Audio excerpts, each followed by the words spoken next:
Glory be to God, man. Hair looks better, thanks.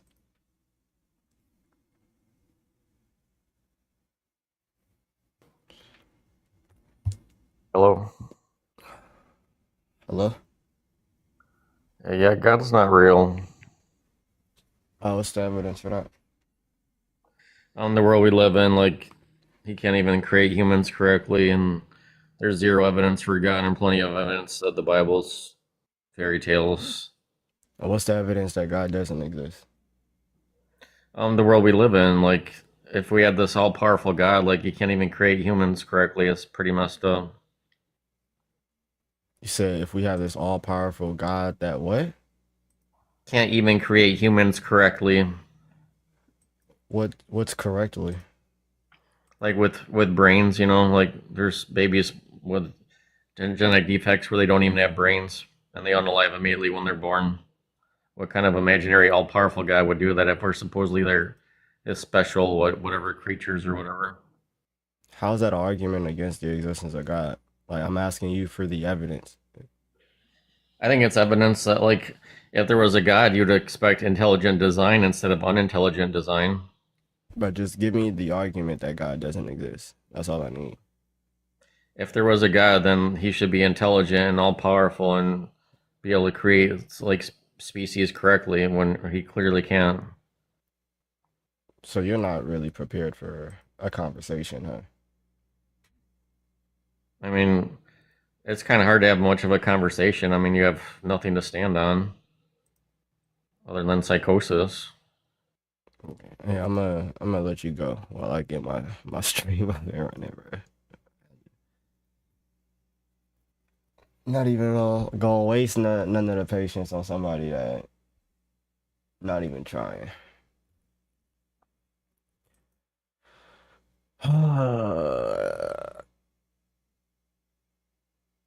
Cthulhu the Roar. You are the first creator to pronounce my name correctly. Thank you. What's up, man? What's going on, my guy? I hope you're having a fantastic day. Let's just start with that. You too. Me personally, I haven't really locked down any one religion. I've been through the holy texts, I've read many of them, and I just can't find any conviction to believe in one over the other. Okay, what have you read? And what would be like something to give you conviction to believe over one over the other? Uh, I guess I'm a man of physical proof. That would be like what would make me believe a religion to be. But I mean, as far as all religions go, through I believe I've read now 8 different holy texts. They all have basically the same message between the Quran, the Torah, the Bible. I can't remember what the Indian holy text was called. I think it's like the Mahatma or something like that. Bhagavad There Gita. was a Hindu book my buddy gave me called the Seven Pillars. Uh, and then there was a couple of other books. One was from the South America, and it spoke of like tribal religions, and that wasn't really a holy text. That was more of like a nonfiction, but still, I just can't like go through any one religion and like what they describe or what they've stated and say, hey, this is the fact, this is the guy. Oh, I mean, all right, but You know, what's like the truth claims of that? Like, I could tell you what would make Christianity true. If Christianity is true, then the other religions would be false. I mean, I guess go for it because, like I said, I haven't found a way to like differentiate. They Yeah, all so seem like, so similar to me. hmm When you get down to the grassroots of all the holy texts, it's love your neighbor, love the people around you, treat people well. That's the grassroots of every holy text. And then at some point in time in the middle of the book, it gets muddled up and people get that message confused. yeah. So for Christianity, the crux of it is Jesus Christ's death and resurrection. That's the crux of Christianity. If I could Uh, see one shred of proof of a man rising from the grave, I'd be a Christian. I'd bow down and worship God right now. But I ain't seen no shred of proof other than the hearsay of people who died after Christ's passing. Because the entire Bible was written by people who never met Jesus Christ. That's not true. So I That's don't know. actually true. You should Google that. No, The entire Bible is prophecy written by people who never once met or spoke to Jesus Christ. yeah, that's not like what you're saying right there. That statement is well, The that's what's not entire true. New Testament is written by people who were never alive during the time of Christ. Where do you get that from? It's a fact. Just tell me where I could find said fact. Google it. Was anybody alive during the time of Christ that wrote the Bible? That's a pretty simple Google. Okay, you're right. And the answer is no. The answer. Okay. All right. Let's See, the Bible is a collection of stories written by people who Hey, occurred. I can't type when you're talking, right? So, anyone who wrote the New Testament Yeah, I believe it's the New Testament in specifics. alive when Jesus was alive? Yeah.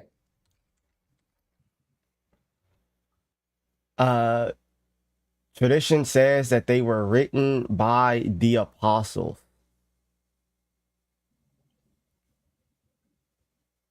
So these are Tradition people says they who were written by the apostles. Maybe I've got it confused then. There's an entire segment of the Bible that was written by people who never met Christ. And I don't and the Old Testament came before all that Christ stuff, so it ain't that, but I believe it's like there's a huge segment of the Bible who was written by people who never met Christ. But still, the fact of the matter is, I have no proof of a man rising from the grave. Well, so I we have no have proof of any religion on this planet. Okay, so hold on. So now we know that the people who met Christ, who walked with Christ, they met Christ, right? They actually did write the Bible, the New Testament at least. So we have that down. We have people who actually saw Christ write things down about Christ. Yeah, So but I could go write a book right now and say that somebody rose from the dead in 2,000 years. People pick that up. They could be like, oh, that's true too. no, well, yeah, that would be cool, right? Especially if you were able to write that down and then somebody came and said, "Hey, I'm gonna skin you alive if you don't take this back," and then you don't, and then you have also 12 other people who don't take it back and say the exact same claim. So it's not just your testimony, but the testimony of all of those other people, as well as hundreds of other people that go on to die for the claim that they also saw somebody risen from the dead and they refuse to recant as well. So it's not just your testimony, right? But it's also your willingness to die for what you claim to see, as well as other people going on to die for what they claim to see as well. You don't have any, you don't have any control over those other people, right? So with my current mindset, I would die under the conviction that there is no true God or no true Messiah. yeah, so what that would show me is that you firmly believe that there is no true God. That's a true belief that you have. So they go on for their death firmly believing, or they really do believe, that they saw him risen from the dead. That's what it shows us. They truly believed to have seen him risen from the dead. Not saying so the same way in which your firm belief doesn't mean that it's automatically true. What we can say is that you firmly believe that if you're willing to die for that. And we can say that they firmly believe that they saw him risen from the dead. See, I've read a lot of medical perspective textbooks on the resurrection. And back in the day, they didn't really have very accurate ways to tell if you were dead. They would just kind of say, oh, he's not breathing or this or that. But he could have been in a coma. He could have been, down and out for the count. And, all it takes is for him to just stand back up and, oh, he rose from the dead. That's like the claim of zombies down in what's that voodoo country? Haiti. Yeah, so you could actually look up the Journal of the American Medical Association, 255 number 11, pages 1455 to 1463. It actually goes into the medical research on the physical death of Jesus Christ and how we actually know for a fact by what has been explained that he died by crucifixion under Pontius Pilate. We know this for a fact. Can you type that into the chat so I can copy it and actually read that? Yeah. So Because I'm genuinely curious to read over that because I have not read that. yeah, it's about Like I said, the I'll take any information you can give me. I'm not here to go, oh, there's no God, whatever. If you can convince me, by all means, like, let's do this thing. Like, well, yeah. but, So on the here, I'll type it. I'm not a man who's so set in my ways that I won't take new information and process it. Okay. Well, I mean, look into this. Uh,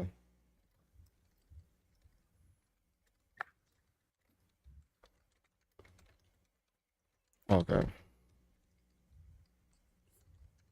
And then here I put it in the chat, so then you could go ahead and copy that and look that up, and you can Yeah, see I that. got it. Yeah, you can see that we know for a fact that Jesus Christ died All medically. right.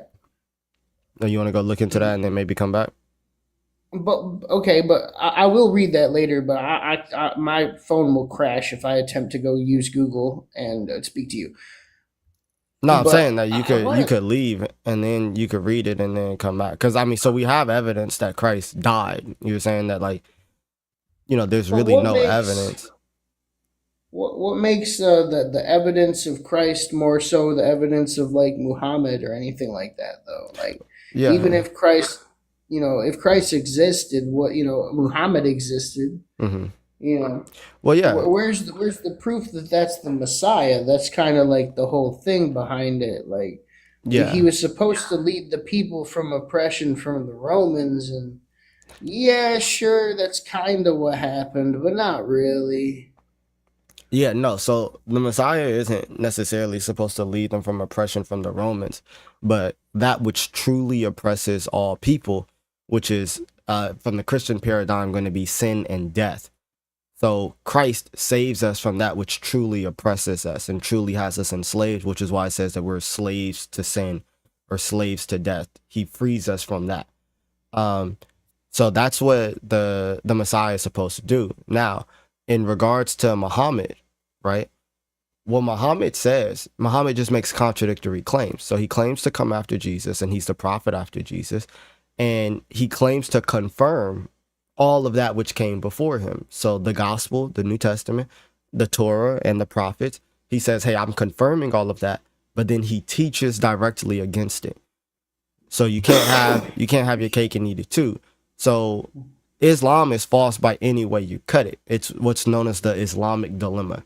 So because the So Quran says that the Torah and the gospel is true and they confirm it, then if we judge by the Torah and the gospel, the Quran is false because the Quran says that Jesus Christ didn't die. It says that Jesus Christ isn't God. It says that God is not a father, all of these things. So if we judge by the Torah and the gospel, the Quran is false. If the Quran and the Torah are corrupted and they can't be trusted, then the Quran is false because the Quran says that they can be trusted and confirms that text. So either way you cut it, the Quran would be false. so the three Judeo-Christian religions basically contradict themselves. Is that what you're saying? No, Like they so all kind of go against each other. Like Muslim goes against Christian, and then the Torah goes against the New Testament. no, Essentially, that's the whole like wrap up. no. So Christians, like, I know if you read the text, right? Like when I have my Bible, I have the Old and the New Testament. I have both because they don't contradict one another. The New Testament is the fulfillment of the Old Testament. The way in which I know that Christ is the Messiah is because of the prophecies that's found in the Old Testament. I know that when the Messiah was supposed to show up because of the prophecies in the Old Testament. I need the Old Testament so that I can have the New Testament. There's another line. Hold on, I'm trying to remember it exactly because it's not. I'm not perfect and I have a terrible memory. Uh, I'm getting old. Let's It's cool. see. Okay, so basically, Jesus turns to his disciples sometime before his crucifixion, and he says to them, "And I shall rise again in your generation." What's up with that? Like, was Jesus supposed to come back during like the lifetimes of his prophets, or like Where's the return of Jesus come into play? Now, I would need to see what verse you're talking about, because if you're saying before the resurrection, then he's just prophesying his resurrection. Um, if you're it could be talking about his ascension. If it's after his reresurrection, like I need to It might have see. been after the resurrection. Again, I'm not 100% sure which end of the resurrection it was on, but I'm. He says to his disciples or to his gathered crowd, "I shall return in your generation," and then Where I does believe I believe that's right before he ascends. do you do you know where, like what chapter, what verse?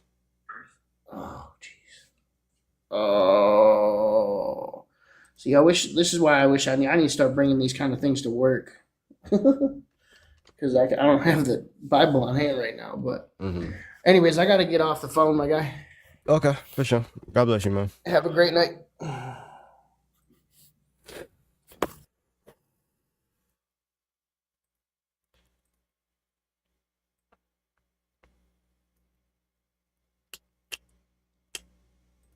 I think you was first. Hello, Salam alaikum. what's up, bro? How you doing? I'm good, bro. How you doing? Good. Thank you so much for asking. Mm. What's up? You Christian? Nah, Muslim. First off, can I ask you why are you Christian? You want to tell me why you not first? Okay. Uh, the reason why I'm not Christian is because the Bible, correct me if I'm wrong, it has not been written by Christ himself, right? Right. Yeah, it has been written by the apostles, right? Mm-hmm. Yeah, Well, the them New the. Testament, at least, yeah. How about the Old Testament? Old Testament is written by like prophets, psalmists, historians, stuff like that. So how do we know if you're supposed to trust them? Because contradictions and that. Well, like are you wondering as a Muslim, how would you know? Because as a Muslim, you would know to trust it because the Quran tells you to trust it. But it also says that the Bible has been corrupted and the Torah too. Where does it It say has that? it has been said in the hadiths. I can't bring up the hadiths right now in the Bible. Why would I? Or I could go look for the hadiths that says that it has been corrupted Well, and then come back to you'd have to give me the Quranic verses because, hadith. well, I don't. How would I get to the Hadith if I don't believe in the Quran? I'd have to believe in the Quran first and then go to the Hadith. Why would I believe in the Hadith first? Cause it's keywords from people who have been with Muhammad sallallahu alaihi wasallam, and they're Who exactly tells you that Muhammad is a prophet though? our scripture and the people that have been with him. That's what I'm saying. So you believe that Muhammad is a prophet because the Quran says so. So I don't. You believe that Jesus is the son of God because the Bible says so. That's the same thing. That makes no sense. No, so I have a justification for believing that the Bible and Jesus Christ's claims of deity is true. Me too. What's The your Quran what's your justification for believing that the Quran is true? it is the only book with no changes. If you look at a book from 1,000 years ago, it is the same. The Bible has been changed. The Torah has been changed. It is the only Let's hear. monotheistic. Hey, we don't need to talk about the gospel or the Bible and the Torah. We could just stick on the Quran. So, if I show you, That's if I Bible. hold on, wait, if I show you excerpts from a Quran about 1,000 years ago, and it has differences from the Quran today, would that be enough to say that Islam is not, it isn't true? If you showed me that, Wallahi al-Azim, I will be Christian. Okay, I'll show you that right now. It's the same. I'll show you that right now. Okay. Okay. Yo, tell this messenger you to shut up, bruv. Who? The guy in your comments, bruv. I don't. Just focus here, right? Because you just gave your word, right? And now you're Yes, gonna I have can. to, yeah. So now you're gonna have to stand on that. So you should focus right now. Of course, and that. Okay. I'm a man of my word.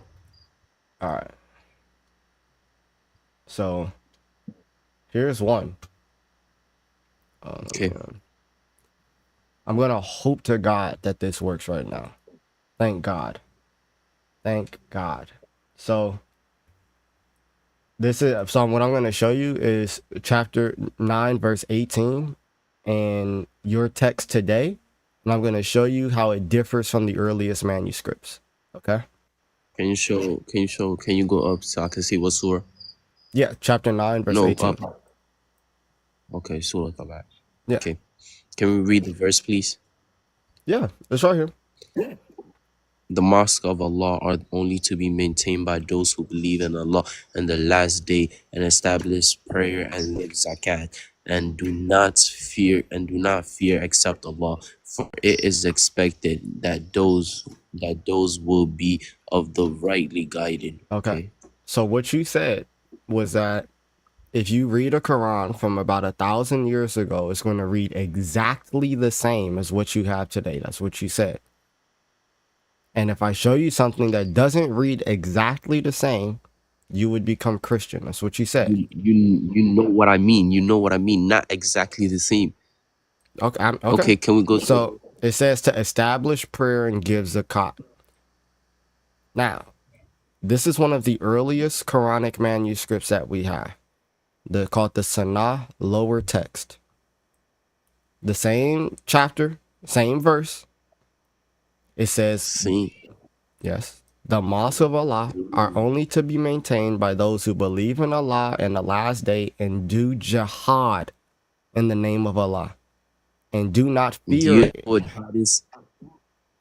Do I know what jihad is? Yes. Yes. And do not fear Okay. anyone. Explain Hold to me on. what's jihad. Well, you have the regular form of jihad, which is going and fighting in the name of God. Mm-hmm. Yeah. So, and do not fear anyone but Allah, for it is expected that those will be of the successful. Now, is going and fighting in the name of Allah the same as establishing prayer and giving zakat? I don't think you're getting it. Is it the same? That's all I need to know. Is it the same? No. Okay, so that's a difference. This is one In of the no, earliest manuscripts. the first one means that people who devote themselves to Allah, and that one is just adding to it. So they're different. They're the same in the sense of like meaning. One says establishing prayer and giving zakat, and the other is talking about fighting. Don't go off screen now, brother. I gotta pull up the Nicene Creed for you, so that you can recite it. Wait. Are you ready? How can I share my? Are you ready? So you say we believe in one God the Father. Who? You're supposed to repeat after me. You remember you said that if I show you anything that's different, then you're gonna become Christian. So Are you mad, cuz? that's what you said. Are you not a man of your word? I mistook you to be a man of your word. I apologize if I presupposed that you was a man of your word. Are you not a man of your word? Are you mad, cuz? So you're not a man of your word. Wait, brev. What do you mean? Wait. You said that, hey, if you show me a difference in between a Quran 1,000 years ago and today, I will become Christian. That's what you said. You just said that they were different. Now we're trying to recite the Nicene Creed and you're asking if I'm mad. Wait, brev. You made a mistake. Cause I just searched up the meaning of jihad. Can you search it up too? I know the meaning of jihad. Can you search it up? I know it. Can you search it up? For what? Is it either way it goes? It's not the same. Can you search it up? Okay, here, can you just get to your point? Can you search it up? Yes, bro. I can search it up. Can you get to your point? Appreciate you, bro. What's your point? My man, search it up. The Arabic word is different, bruv. What? They're trying to allow the Arabic word is Christian, bruv. They're trying to allow for comprehension. That's Huh. the theological meaning in that. What? Here. This is, I mean, this is just what That's it, like the this is what it says on the dictionary. You want me to show you? no Google, bruv. Okay. No, take out the meaning out of it. Just put out jihad.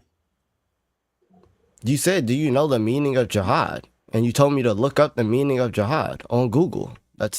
That's what I did. It says a struggle or fight against the enemies of Islam.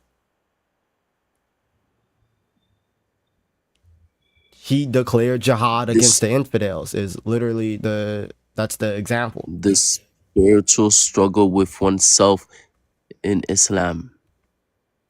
Huh? The spiritual struggle with oneself in Islam. That's what it says. You I talking about swear down, that's what it says. the spiritual struggle within oneself against sin? What? The spiritual struggle with oneself in Islam, bruv. That's what it says. Oh, okay. Oh, you talking about after the struggle or fight against the enemies of Islam? Oh my God. The spiritual struggle with oneself in Islam. That's what it says. Okay. Either way it goes, right? Let's say I grant that to you. I grant the lesser jihad, right? Let's say that. I grant the lesser jihad. Is that the same as establishing prayer and giving zakat? Are those the same words? It's a long for better understanding. Is it the same words? Yes or no? It's a long for better understanding. So you're gonna say that they're the same. In the sense of meaning, yes, it is the same. All right. Well, here, because so now we have something that was added, right? We have something that was added that now it doesn't matter. Okay. What? I never said it doesn't matter. In the sense of meaning, it's the same. I don't know. I don't necessarily know how it's the same. This is very important because it's telling me who can maintain the mosque of Allah. Yes, it's giving the conditions. It's giving the conditions for who could maintain What? it. So do you remember your original claim? Yes, What was your original claim? that Islam is the same. It's Has been exactly the the same. It same. has no changes, right? Yes, Why in the are there sense of differences? meaning, it is the same. Why are there In the differences? sense of meaning, it's the same. That it's not even the It's the same sense of meaning. meaning. Yes, it is. Is struggling with sin the same as establishing prayer and giving zakat? Yes, that's a part of being a Muslim. I'm not asking you if it's a part. I'm asking if it's the same. Yes, it's a part of being a Muslim. Struggling with sin, so you struggling not to beat your meat, is the same as establishing prayer and giving zakat. That's a crazy comparison. Bro, that's you struggling with sin. That is a crazy comparison. That's Why are that's you questioning my That's crazy comparison. because it's not the same. That's the You know goal why of it's a being. crazy comparison? Because it's not the same. That's why it's a crazy comparison. Because it's not the It is same. the I'm same. showing you that, if you take what this means literally, then it's just a difference. It's not the same. So here, you can repeat after me. We believe in one God, the Father. I believe in one God, Allah. Oh, so you're not a man of your word. It's all right, bro. God bless. Nah,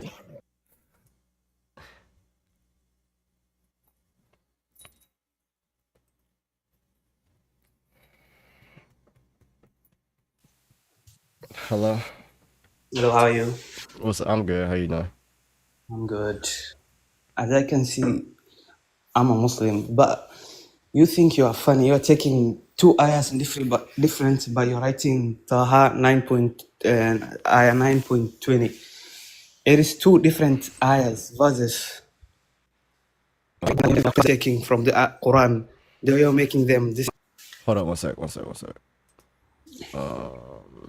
Okay. All right.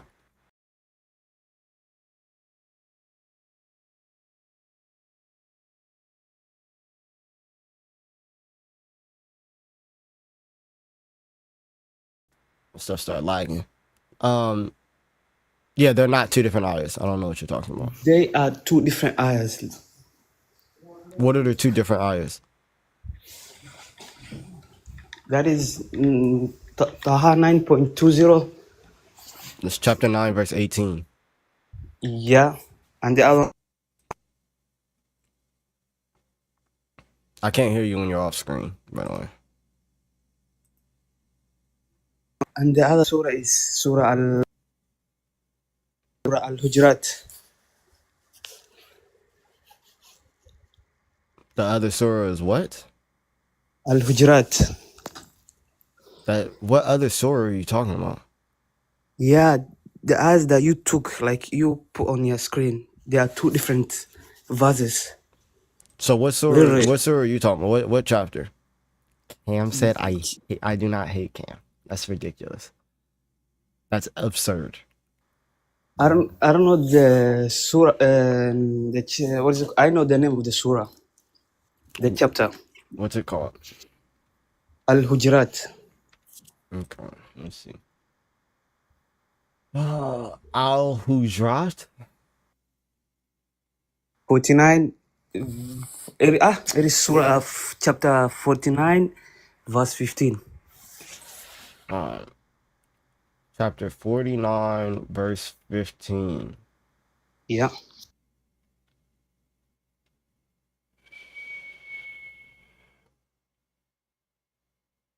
So this is what chapter 49, verse 15 says.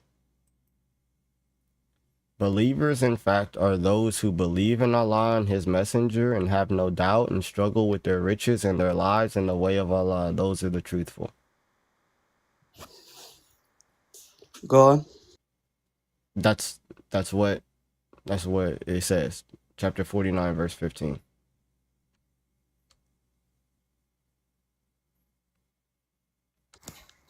And the ayah that you took is from Taha, right? From.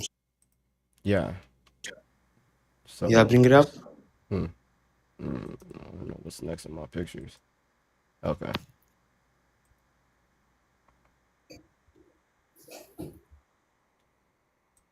So here, this is, why'd he leave?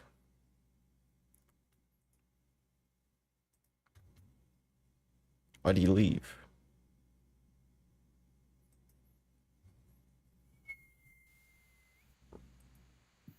Hello. Hey, bro, you too young to be up here. You gotta be Wait, 18. wait. I just have one thing to say, and You that's gotta it. be 18. You should Bro, hurry up. just You should hurry one, up. You should hurry up. You should not hurry even up. one word, dog. Huh? Not even one word. Type it in the chat. Too long.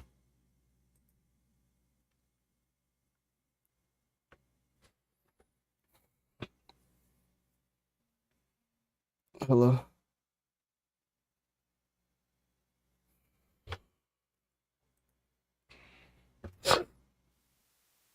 Hello? What's up? I'm 21, by the way. Okay, for sure. I'm not Christian because I don't believe in God. You don't believe in God? No, I don't. Why not?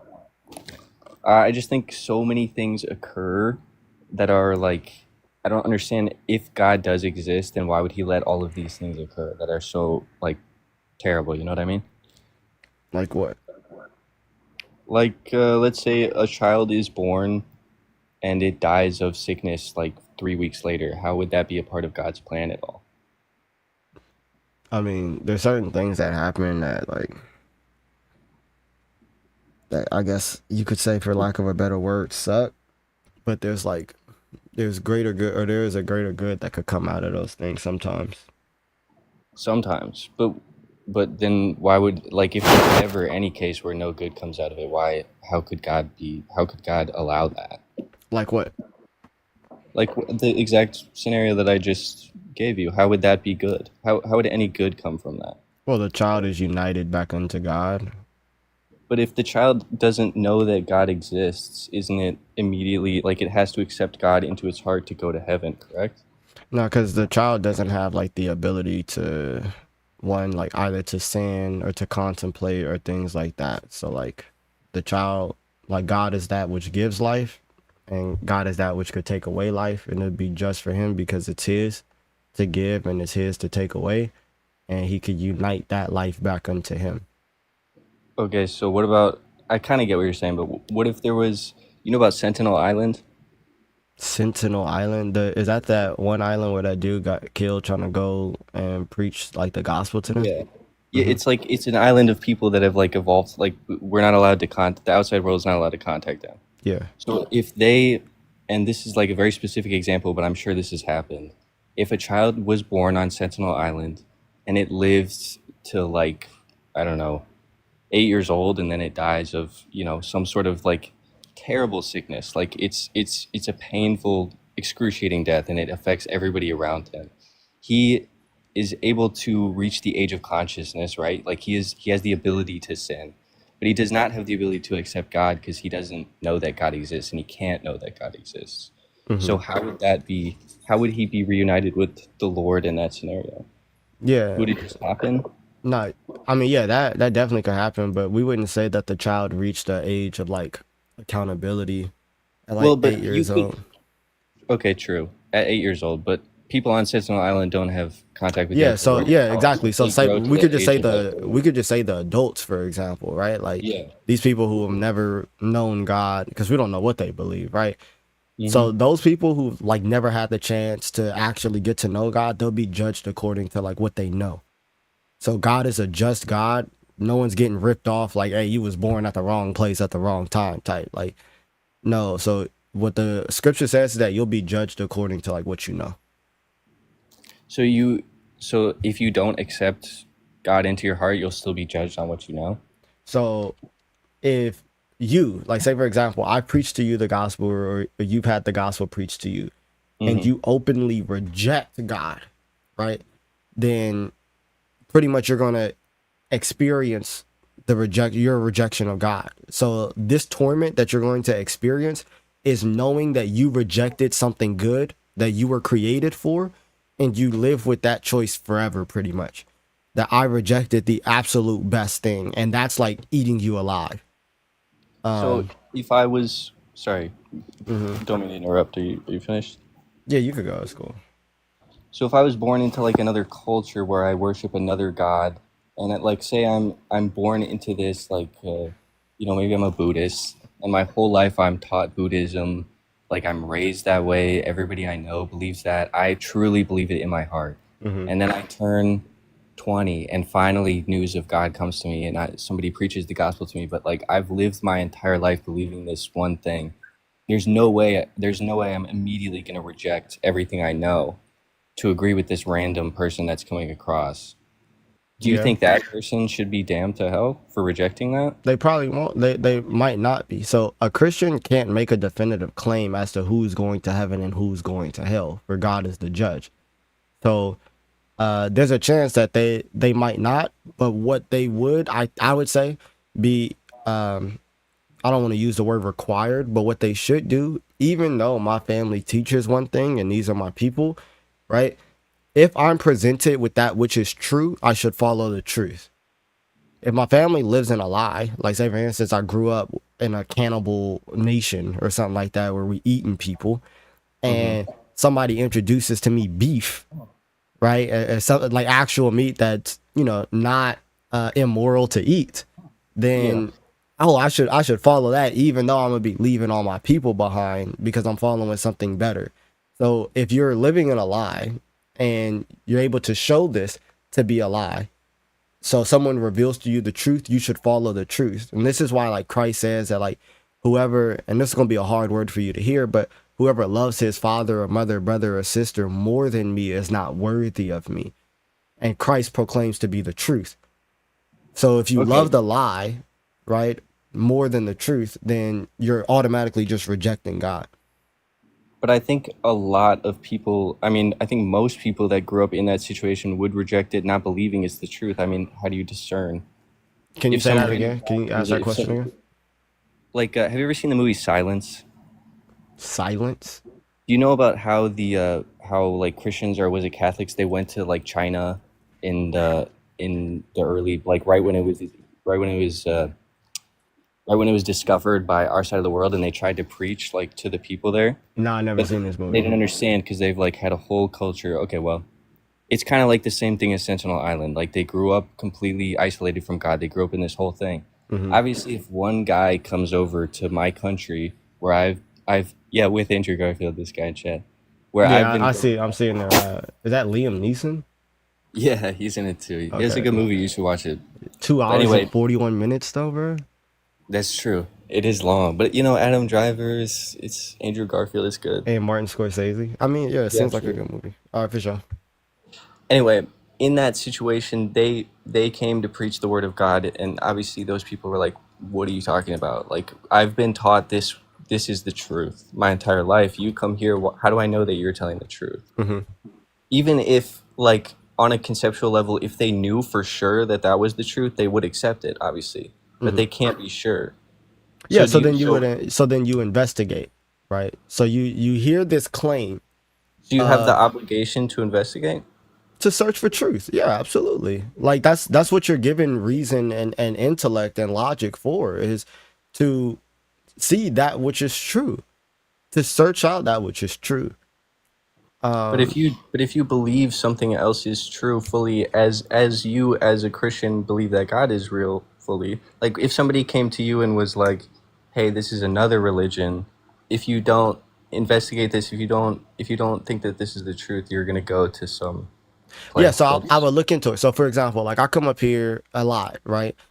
mm, And I get like Muslims, for example, because I think that's a good example.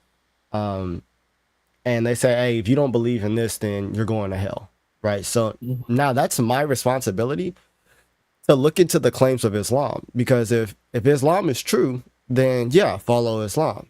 Now I look into the claims of Islam, to the truth statements of Islam, and I see that Islam is not true. Like just very mm. obviously on multiple different levels not true, right?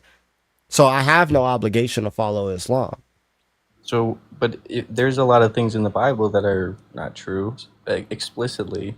Like what? How do you like what about that guy that got swallowed by the whale? That didn't really happen. No, that happened. That, like, that's That happened happened? to, yeah, that's happened to That he people. lived inside the whale and Yeah, then he got back out? that has happened to people. Really? I did not know that has happened to people actually. Yeah. Do you have like can I like is there like a story that I could look up on that? Yeah, there's one story. Can't remember the dude's name. Somebody had brought it up to my friend Jordan. Uh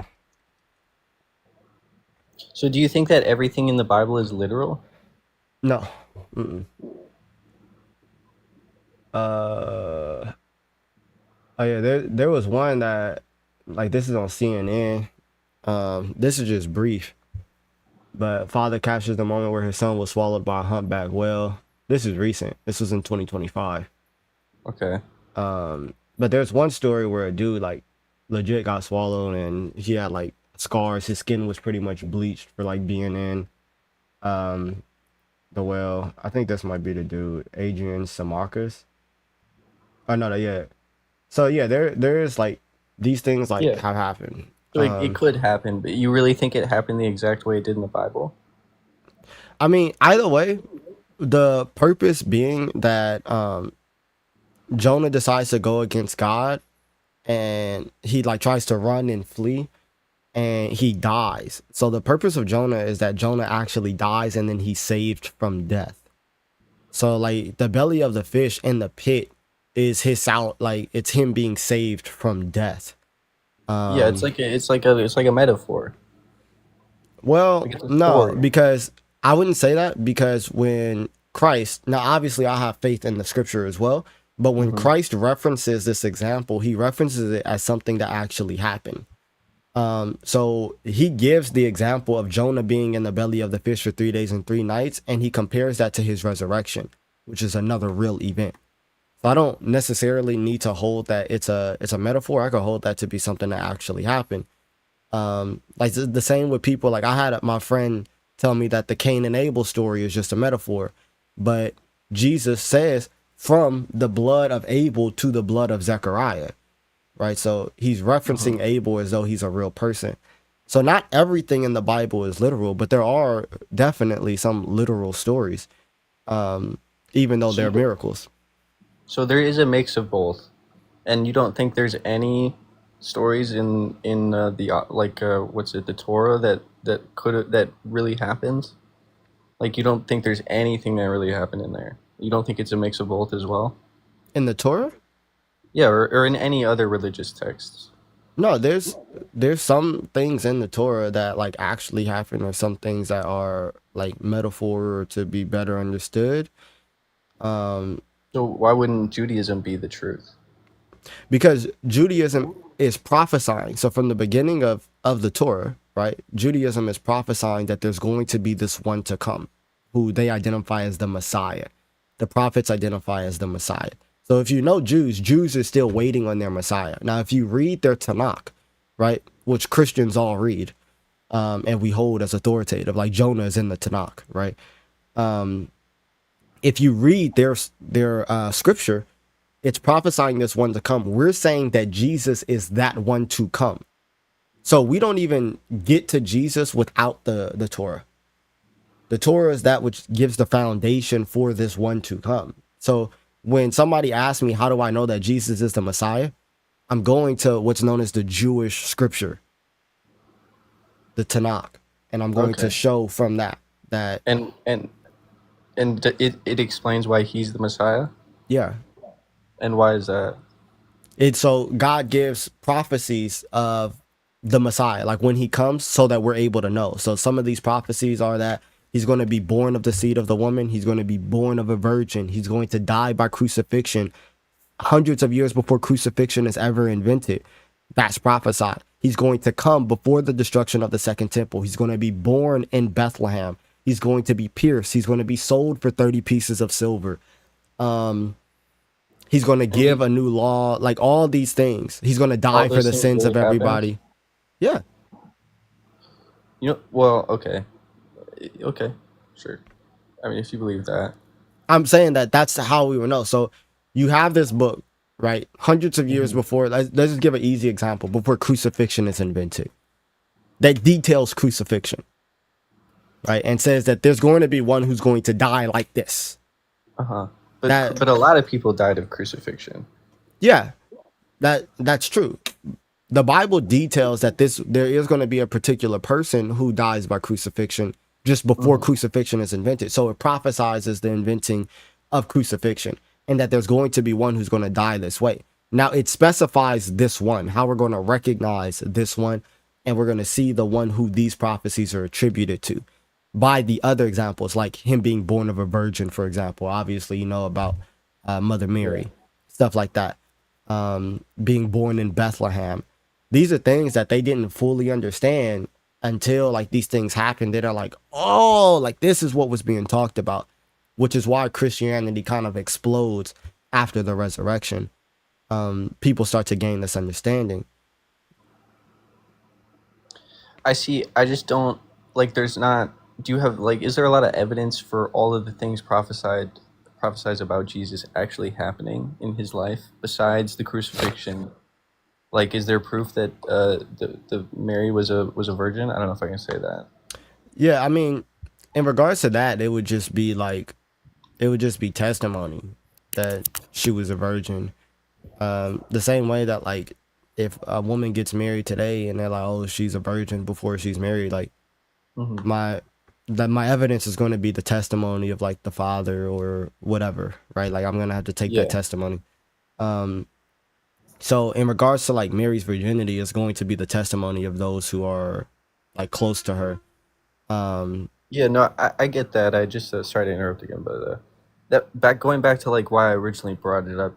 There's like a lot of things that happen in other religions. I can't like think of a specific one off the top of my head or a specific example, Okay. but I have heard of or like experienced things that happen in other religious texts that also have not proof, but like they have testimony or they have these prophecies. Like this is not a thing that's exclusive to Christianity. So how do you know which one is the truth and which one is a lie if you don't have any other evidence other than testimony, Yeah, that's a which good both question. have? That's a good question. So for Christianity, its truth claim is going to be like based on the crucifixion and the resurrection of Christ. So we would assert that if Christ really rose from the dead, then what he said about himself is true because he delivers this as a proof that he is who he says he is. Mm-hmm. So we would look at the historical evidence for the death and the resurrection of Christ. Mm-hmm. Now, if Christ rose from the dead, then Christianity is the only religion that's true because Christ says that I am the way, the truth, and the life. No one comes to the Father except through me. So you have to accept the things of Jesus in order to receive the things that you desire, like eternal life. So anybody else that says that Christ is not God or Christ didn't die and raise from the dead or whatever the case may be would be false. But okay, but is there proof that Christ rose from the dead? Like you're saying, if he rose. No, yeah, there is, yes. I'm saying that we will look at the historical evidence for the resurrection. So you could look into a book, but pretty much it's known as the minimal facts argument. Now, this is the bare minimum of what. So pretty much the people who put this argument together is that hey, we're just going to use what even the most critical scholars accept about Jesus, and we're going to form an argument based off of the bare minimum. That's why it's called the minimum facts. So it's also easy to remember. So pretty much we know for a fact that Jesus Christ died by crucifixion under Pontius Pilate. We know for a fact that his disciples claim to have seen him risen from the dead after he was dead. So they claim to see him after he was dead. His enemies also claim to have seen him after he was dead, and they firmly believe that they saw him. And the tomb is empty. Okay. So what I'm going to say is that the best thing or the only thing that accounts for these facts, that best explains all of them, is the resurrection. The other theories that Well, have been... can I offer a... Yeah, please. Or sorry, go ahead. Sorry, go ahead. Yeah, I Well, was just going to say that the other theories that have been posited don't account for all the evidence. But go Okay, ahead, I see. posit your theory. I was just gonna so that's kind of besides the fact that he was missing from the grave, that's also pretty testimonial. I mean, we did know he died, right? Mhm. But his enemies and his... was it prophesied that he would resurrect before he died? It Yeah, was, that right? is, yeah. Mhm. So is it also, could it be possible that his disciples just made it seem like, like I feel like the simplest logical leap there is that his disciples wanted him to be the Messiah, so they pretended that Jesus came back to life. I don't think it would be that difficult to rob a grave and dress somebody up as Jesus. You know what I mean? Yeah, no, I get that. So here's the problem, though, is that the reason as to why we would say that they firmly believe to have seen him is that these people who claim to have seen him were skinned alive, beheaded, crucified upside down, pulled apart by horses, right? They were tortured in one of the worst ways, and all they had to do to get out of it is say that they didn't see him risen from the dead. So the thing that these historians are going to say, which is why it's put forth as a fact, is that people don't die for what they know to be a lie. Well, For what they I don't know, know. for what they know to be a lie. Not saying that people don't die for a lie, but I people do don't think die that... for what they know to be a lie. I So don't if you're know. saying I that the mean, disciples went past 2 Roman guards, which was immediate death, somehow overpowered them, and mind you, these were women who first approached the tomb, overpowered them, rolled the stone away, took the well, body. I don't know if those women specifically did it. I don't think that it's unlikely Well, that they could have gotten help. either way, so they overpower 2 Roman guards, right? Mm-hmm. Roll the stone away, whoever it is. roll the stone away, take the body. Then what's the name? Then they go around saying that, oh, he rose from the dead. That, you know, over 500 people see him, and all this, right? Okay. The way in which the Romans and the Jews try to explain what happened is not what you're saying. The way that they try to explain it is by saying that, well, maybe they just did something, right? They're immediately they're immediately trying to explain the fact that the tomb is empty, but they're not saying, the Roman guards isn't saying that they were overpowered. We have You don't think no. there's any other way that they could have gotten the body besides being overpowered, or maybe No, it paying was- off the guards? You know what I'm saying? It was guarded. Were the guards killed? If the guards took money, they would be killed. But well, they wouldn't know if they took money. Obviously, they Yeah, wouldn't be like, if they "Oh, I took if they money." allowed this to happen, they would be killed. So you're saying they were killed? I actually don't know whether or not they were killed or not. I don't know if that's the same. Like, if I was a guard and somebody offered me a lot of money, you know, They don't have a lot of money. Well, I just think I feel like logically, him coming back to life is less likely than. So like, then, in my all right, here, experience. I'm not say saying for it's instance, a here, like say fact, for but instance, you if I also were to, can't say it's a fact. no, I can't. So say for instance, I grant you this, right? Mm-hmm. How does that explain the enemies? They dress somebody up as Jesus, and No, but like, they I feel like that's not that crazy. no. The enemies firmly believe to have seen Christ to the point that they changed their life and die for it. So it's Well, not yeah, just if they thoroughly believe that it was Jesus, then they would believe what it was would make them Jesus. firmly believe that it was Jesus. Dressing somebody up like Jesus, or making You know somebody look that like Jesus. you know that one of the people who didn't believe in Jesus before he saw Jesus risen from the dead was his brother. I did not know that. Yeah, But so why is that? What is because that? then you're telling me that my brother Doesn't could recognize you're saying that I'm saying that my brother could die, right? Mm-hmm. You dress somebody else up and parade this person around, and I'm so convinced that this is my brother that I now change my life. Are you nuts? I don't think that's that correct. First That's of all, was he do you have a paraded? brother? Well, I have a sister. Could somebody dress up, get rid of your Yes, somebody sister? could. I'm not gonna lie. Somebody could definitely pretend to be my sister, and I would not realize. For how Especially, long? what do you mean for how long? Like, if they were just hanging around me? Yeah. Probably not. But is that what happened with his brother? Yes. Like, They were hanging out and like yes, talking, eating together. and okay. And there's proof of that? Yes. Just because he died, or is there proof of that? No, it's written about, like literally like, them eating together. It's written But about. who wrote it? The people who saw him. So it's like they thought they saw him. I don't know. I don't know. Yeah, so It still doesn't. so the way in which we would know that something is like historical, right? Most of the time is going to be by like written attestation. Right? So Yeah, but I'm wondering who, like, if you're saying that the person who believed he saw Jesus wrote that he saw Jesus, like, yeah, that makes sense.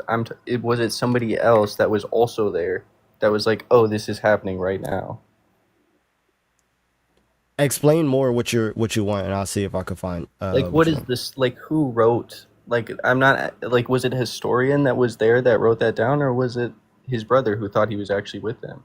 Well, you have both. So in regards to the resurrection, you have multiple different attestations of the resurrection. So it's not just one person that say I saw him and this is what happened, right? So the gospels are 4 different accounts, historical accounts that, oh, this person was a disciple, this person followed a disciple, this person is just a historian. Like Luke is just a historian. He just going around getting the testimony of peoples and then compile them into one text. And then John is a disciple as well. But then you have the attestation of like Paul. You have the attestation of Peter and of Jude, who is another brother of Jesus as well. who are saying these things about Christ. So it's multiple attestation that's saying, hey, this is what happened in regards to the resurrection of Christ. Mm-hmm. So But that's they not, all. but they're all Sorry, go what? ahead. Well, I was gonna say, besides from his enemies, obviously, they all have a stake in him being real, And him being real? or in the resurrection being real. Sorry, in him truly being the Messiah. No, Like his disciples, obviously, yes, no, they have. they had nothing to gain. They had nothing to gain from that. You think from their whole life being real? They followed him for 3 years. Yeah, but like that's Most of the they martyred disciples, themselves. most of the disciples, when they start following Jesus, are like teenagers. That's usually when you would start following a rabbi. The oldest one was Peter, and we know that he was the oldest because he had a wife and he had to pay taxes. So you would notice that only him and Jesus are the ones who pay taxes. So they have their whole life ahead of them. They follow him for 3 years. They're so convinced. Like, so the disciples didn't believe that Jesus was going to rise from the dead when he died. They did it. No, Well, what no. did what did they think then? They just Why thought would he they was follow dead. him? They thought exactly what you said. Like, bro, like he just, I guess he's not the Messiah. I like But it he was died. They prophesied that killed, that would happen. but they never understood. It never clicked to them. It never made any sense to them. So when they sit here and they come and get Jesus, they run away. Peter denies him. Hey, I don't even know who that person is while Jesus is getting crucified. 3 different people come up and ask him, like, hey, do you know Jesus? And he's like, no. So this is why the shift between Jesus is getting crucified, and I'm saying I don't know him, to Peter later on after the resurrection saying, crucify me upside down because I don't deserve to die the same way as my Lord. That you have to account for that shift, right? From Which is, seeing him again, you said what? that shift all. Yes. So when they see him, when the women come from the tomb, which is another reason that's how we know that this like testimony is true as well, because never in first century Judaism would you say that women were the first to encounter the tomb or to deliver news because they weren't seen as trustworthy. When women come and deliver the news to them, they don't believe the women. There's one disciple that his name is literally Doubting Thomas. Because he said, bro, I don't care what you guys are saying. Unless I put my finger in the holes in his hand and I touch the hole in his side where they speared him, I will not believe. And Jesus comes and presents himself and says, here, bro, put your hand in the holes. Put you here, touch my side. See and believe. And you think that happened? Yes, yes. And then they all were given the choice to just say no, that didn't happen, and they died anyway. 11 out of 12, yeah. 11. What about what happened to the other guy? The other guy, he lived old age in Ephesus. He ends up dying by like natural causes. Like he said, he didn't see it, and they let him go. No. He said he saw it. He was just in a cave on an island. They just never caught him. Yeah. I see. I don't know.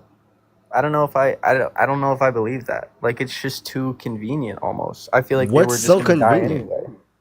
Like you can explain every little single minute detail. Like usually it's not that, like we can't explain anything else like that Well, during so, that all right, time. so the reason as to why we can explain, well, yeah, you can, but the reason as to why we can explain like the small details is thankfully we have so many testimonies, right? So if we only had one testimony, then a lot of these details would be left out, right? But when I have different people who are coming and telling the same story, but they tell it from their own perspective, they're highlighting what's important to them, right? So for example, I could sit here and tell you what happened yesterday, right, in my day, but I'm gonna highlight what's important to me. Like I'm like, bro, I didn't play the game yesterday. You know, I cooked. We started a fast yesterday, and woo wham, right? If you ask my girl what we did yesterday, she gonna highlight different details that I'm not highlighting, right? It's gonna give you, and I'll imagine you had 2 other people or 4 other people that are adding different details because it's important to them, right? So they're highlighting, oh, then Elijah told me when I talked to her brother, what her brother said, and yada yada yada. Like then we talked about that and woo wham. She's Do you gonna think all highlight the that things. information would stay accurate across all that many people? Like they're all painting a perfect picture of what happened yesterday? A perfect picture. Yeah, like they have every minute detail. Like from all of those testimonies, do you think you would have every minute detail of I don't everything that think we happened have that every day? minute detail. I think we have the things that's important to them. So, for example, when you have an event like this, that's how old are you? You said I'm, 21. yeah. For example, great example because I can't use 9/11. Pause. My fault. But COVID. You remember when COVID hit? Mm-hmm. Or are you a basketball fan? Not really, but like I know Uh, what happened to the stadiums and everything. all right. But when COVID hit, I was gonna say when like Kobe died, right? Oh Um, yeah, I know Kobe. yeah, like when Kobe died, people can tell you exactly where they were, what they were doing, and how they responded to that news, or where they were and what they were doing and how they responded to COVID hitting, right? Because it's such a huge event, right? So the I do crucif think though that the memories. Sorry, go ahead. Sorry, go no, ahead. no, no. You do My think bad. the memories of what? I don't know if the like the a person's memory is that accurate that you can really remember. I don't think the memory is going to stay in your mind as well as you think it does. Like I Well, remember things from my childhood that I thought were like, oh, this was this huge event that happened, and I remember everything about this. mhm. But then I hear it from somebody else, and they're like, oh, none of that happened. Like it happened this way, and that's not how I remember it. Well, But that's in my mind, it because was such an important thing. I never forgot it. yeah. So they actually have like full studies on this, um, in regards to they have full studies on this in regards to memories of people in different cultures, especially in ancient cultures. So now today, because we're such a highly literate society, our memory is actually a lot shorter and worse than it would be in like oral tradition societies. These people are they brung up in a society, and there's full studies on this. You could look into it. They're brung up in a society where like memory is valued. So they're memorizing like full literature, which we wouldn't do. Now, that isn't to say that like today we can't Hmm. memorize things, but they're in a culture where things aren't written down. The way in which you recall things is by remembering them. And there's also not like too many things that are going on. So like now I turn on my phone, right? And screensaver. But I turn on my phone, I can see a person dying. I can see somebody skydiving, somebody eating some good food. Next thing you know, I can't remember what I did yesterday. You feel me? Because there's so much Hmm. information that's being brung in. Whereas an event like this, like the crucifixion of this dude that was running around doing miracles, going against the authority and stuff like that, it's like people remembering Martin Luther King or like Michael Jackson. Like these are high figures. Like my fiance could remember where she was when Michael Jackson died. You feel me? Like Yeah. so when an Well, I'm not event like saying. yeah, but I'm saying that when an event like this happens and then somebody's asking you, hey, what happened? You're able to recall that which what happened. And then we can take the testimony of all those people and piece together like what happened. That's how you would know that something is like historically reliable or true. Okay. So in regards to like Okay. I mean, other I feel like I his don't have enough. go ahead. Sorry, go ahead. Yeah, so in regards to like the other No, historical you can. figure, a good person to compare Jesus to would be the emperor at the time. So you could look at the emperor, who was obviously the most powerful, the most wealthy, the most influenced. The only person who can be compared to at that time is going to be Jesus. That emperor has four people who write about his life. The difference with Jesus is that yeah, he has four people that write about his life, that write biographies about his life.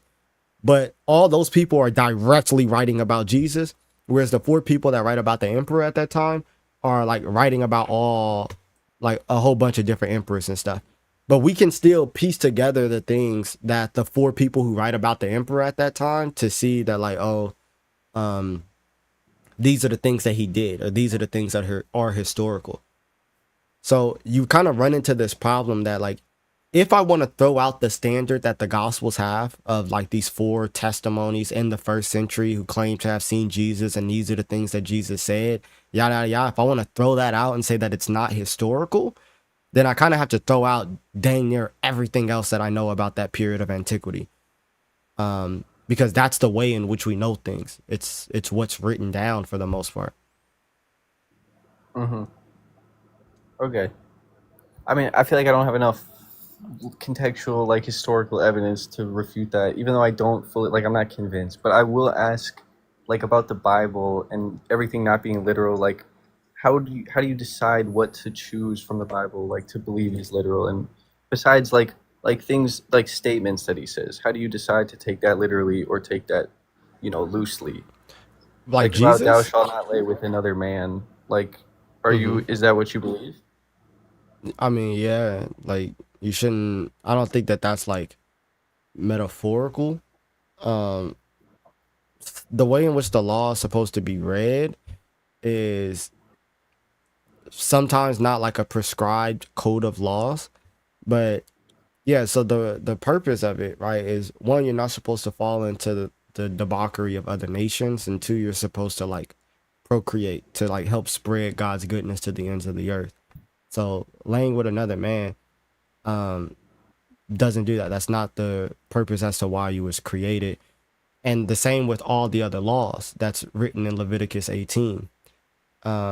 So if So you, you shouldn't do anything that. Sorry, go ahead. yeah, if you look at like all the laws that are you gay by chance?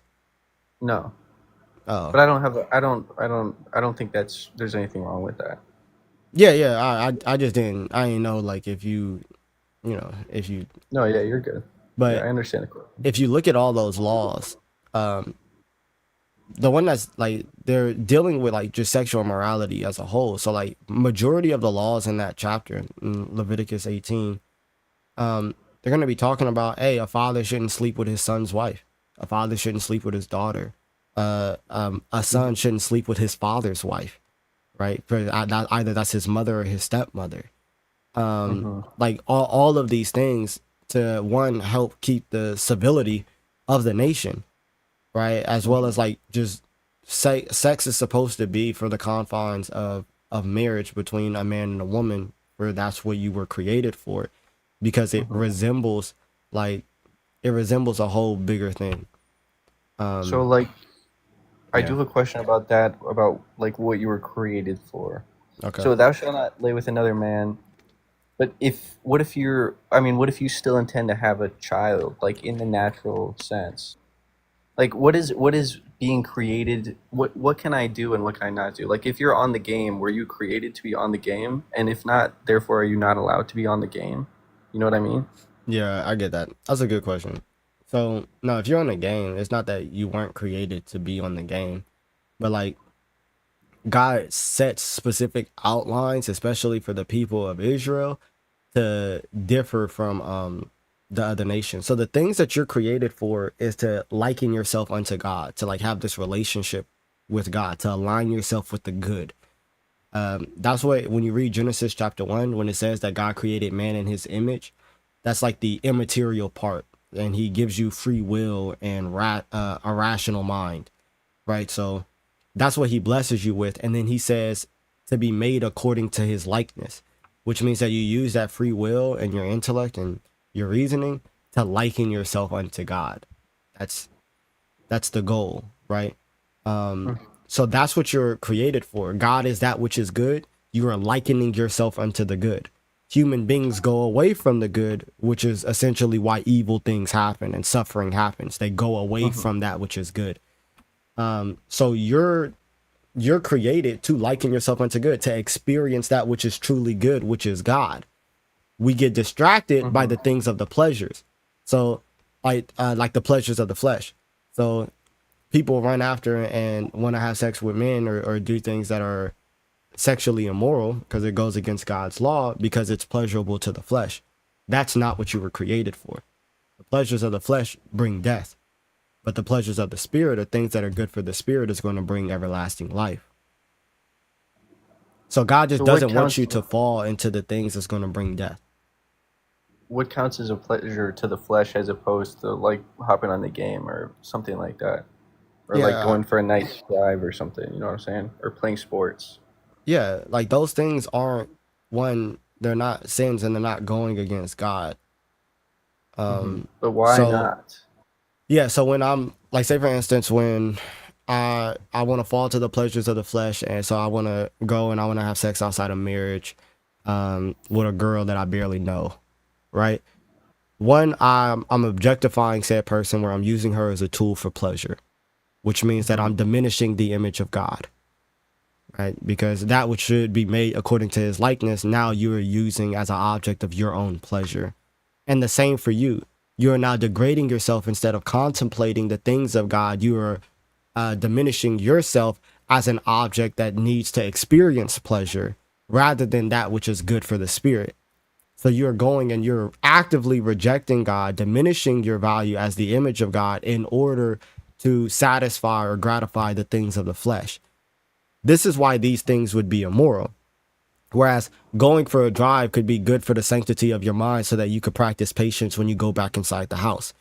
Same with playing the game, right? It's an escape What about? from, oh, go ahead. Sorry, go ahead. Finish.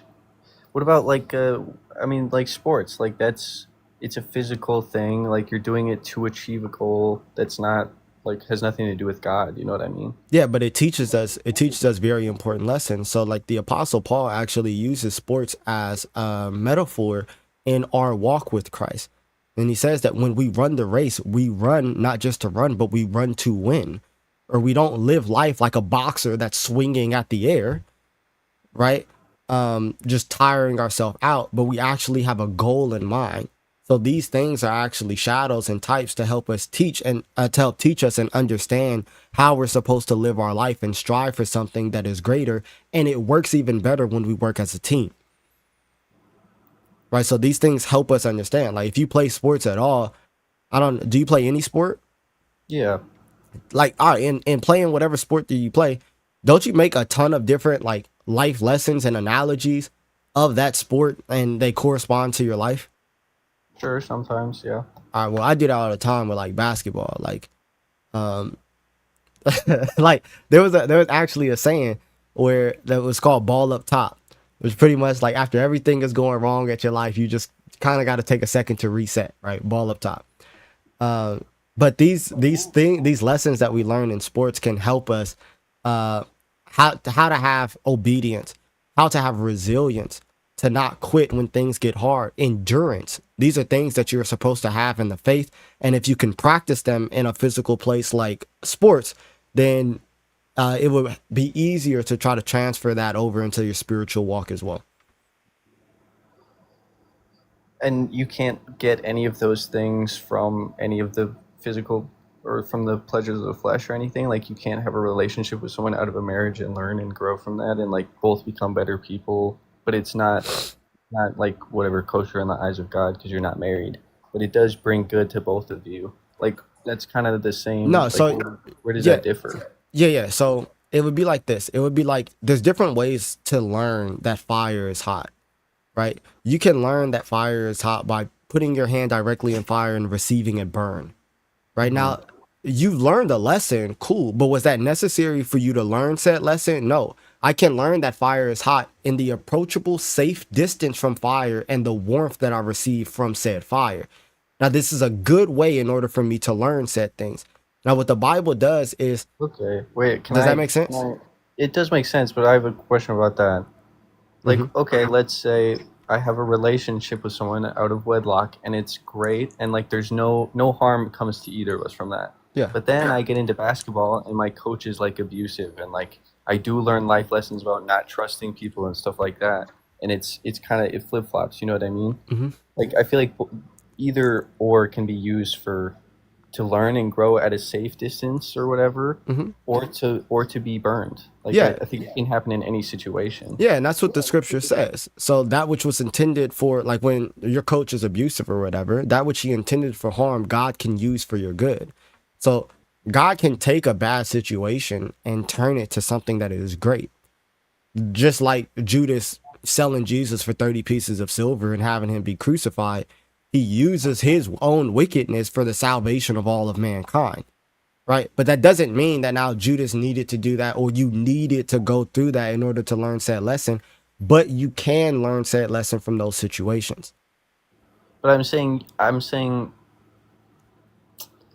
how do I say this? Like, you were saying before that like basketball is a way to, like learn, and that's a safe way. But if you do that and it becomes unsafe, did we know that it was safe in the first place? And how do we know if something is too close to the fire or not? If both lessons can be learned or, forced. Like Yeah, if you it, would. It would be discernment, like the way in which you would know that something is healthy or unhealthy. There's one way, and it's like that which you're blessed with, but you're able to discern that which is healthy or unhealthy. So like when your coach is abusive, you're able to understand the abuse because you know that like what he's doing is wrong. And you no, understand. I had not Thomas always. Shelby just joined. Um, huh? Huh? Uh-huh. You washed them because you got chicken on them. You washed them. I don't. Oh yeah, look in that top drawer right there.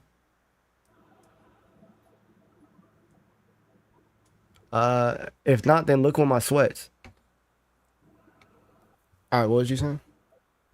So, well, I was listening, but if I can discern what's healthy and what's unhealthy myself, then if I discern that something is healthy that God has otherwise told me is unhealthy, where's the line drawn? Because he would know that which is actually unhealthy or healthy for you. So, for example, like I have people who are addicted to smugs. You know what I mean by smugs?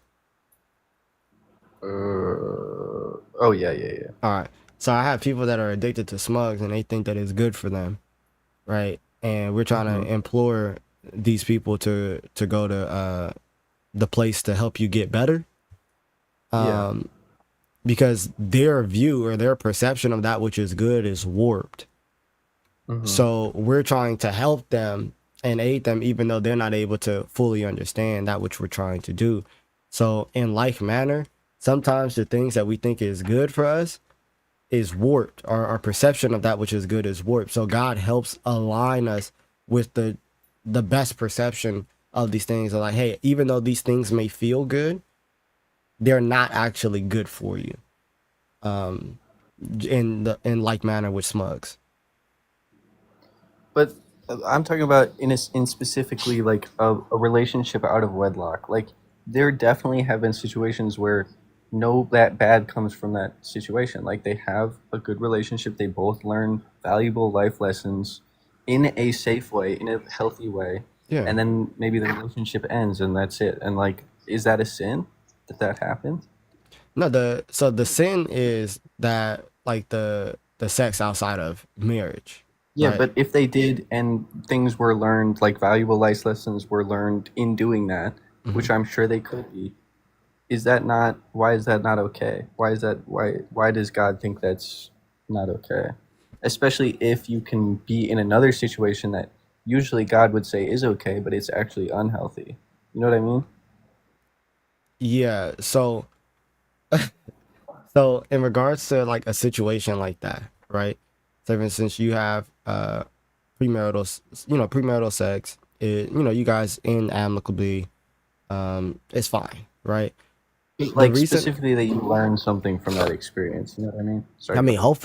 hopefully you would learn from every experience that you had, damn near. Um, so in regards to that, right, the reason as to why this is wrong is because the purpose that which sex was like created, that was not it was not utilized in that purpose and in that environment. I think a person who would better be able to explain it is Abe, but he's probably working. Um, but the purpose for which, so like pretty much you're using this thing in an improper way. Okay. Yeah, that makes sense. Yeah. But even if you do that and it It does does the create job. goodness. Yeah, it would be Like, like you know what I'm saying? it'd be like if I needed a if I'm putting a bed together and I have a screw, right? I got like a pack of screws, and instead of using a screwdriver, I'm using a hammer, right? Like I could possibly get the job done, but I did it incorrectly. I used something improperly, which could bring damage later on in the future. Well, why is that? Oh, that could bring damage later on in the future.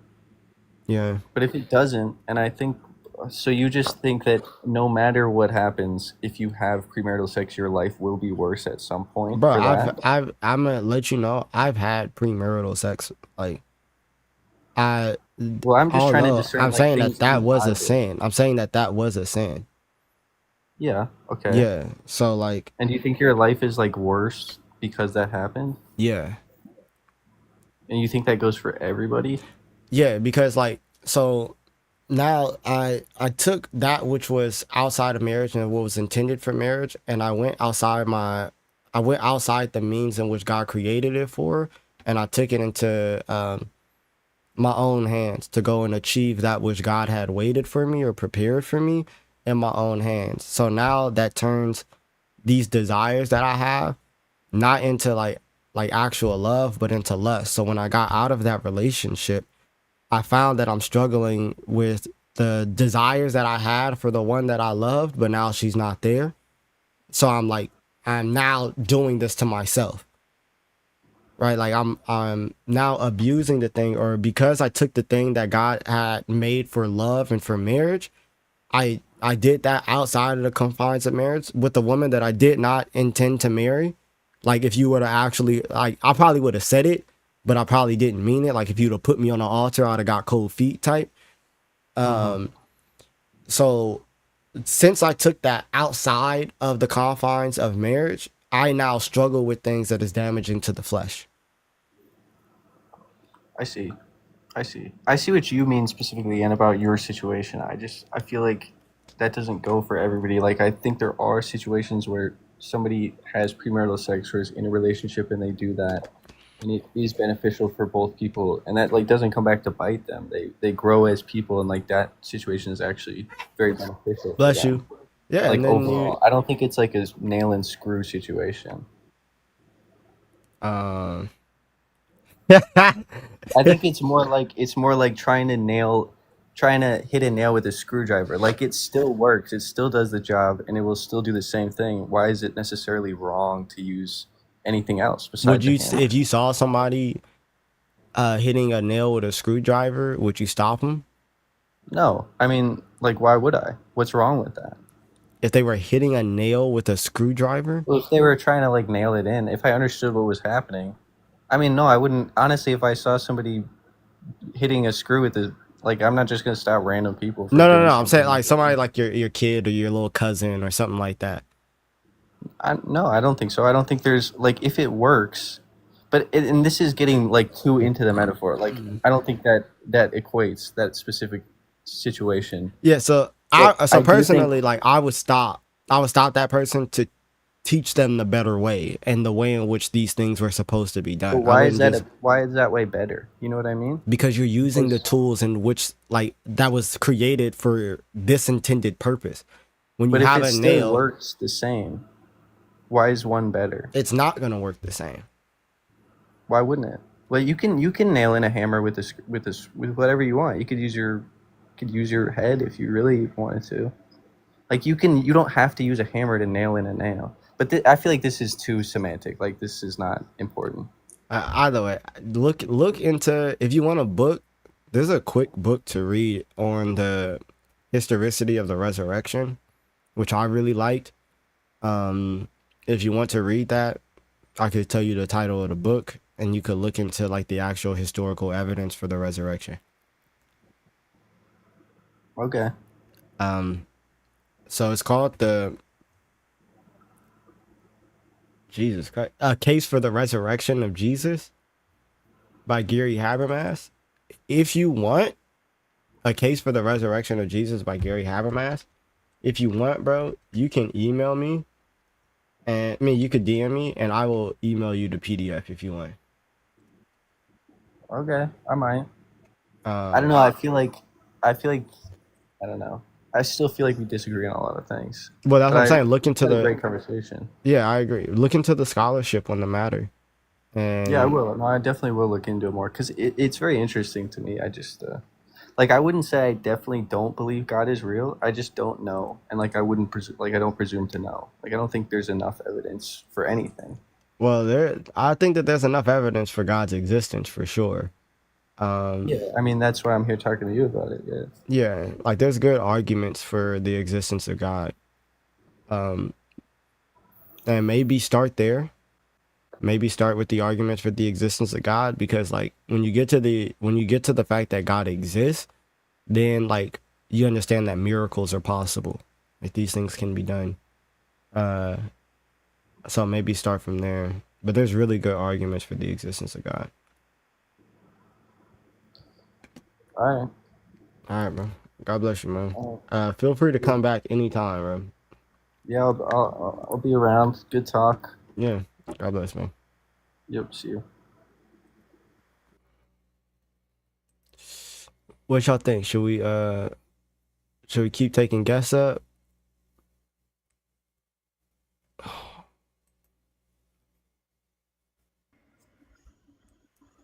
Yo, bro, how you doing today? I'm chilling, bro. Chilling, that's good. What's up? All right. He sleep? You say what? Oh, you talking?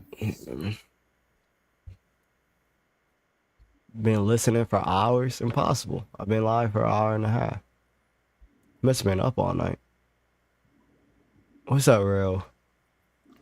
What's up, bro? All right. Look, Wait, you Muslim, right? no, I'm atheist. Oh, damn. All right. Yeah, bro, I'm not. No, I don't. Cool. All right, for sure. You Okay. you say that would you go to Islam before you come to Christianity? No, I wouldn't go to no religion. I think it's all dogmatic. Yeah, but could we talk about God changing? Yeah. Okay, so the Bible got like multiple accounts saying that God doesn't change, and you believe that God doesn't change, right? Yeah. Okay, I think there's a problem with that because for God to have created the universe, his beliefs about creating the universe would have changed. No. So there's a couple different ways in which you can answer this. One, God doesn't have like beliefs.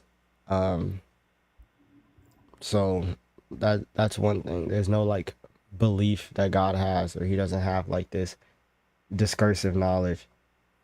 I hate Jordan so much, bro. Jordan, come up if you're not in school. But what's the name? So he doesn't have like beliefs. Like God knows all things through like his essence. And like we could get into that, or we could just talk about how like him creating. So like creation comes forth from like there's a way in which you could explain it from like the Western side that creation is from an eternal act, and the effects are like temporal. You know, loud restaurant for sure. And the effects are temporal. So you could kind of think of it like the sun shining, right? And the sun is always like shining. So like God is like always in act. But the effects that the sun shines on come into effect at a particular time. So like if I put a shoe outside or something, now that shoe is in a state of change where it didn't have the sun shining on it to now it has the sun shining on it, but nothing about the sun changes. So it's called like a Cambridge change, but like nothing in the sun actually changes, but the effect of the thing or the thing external to it is actually what changes.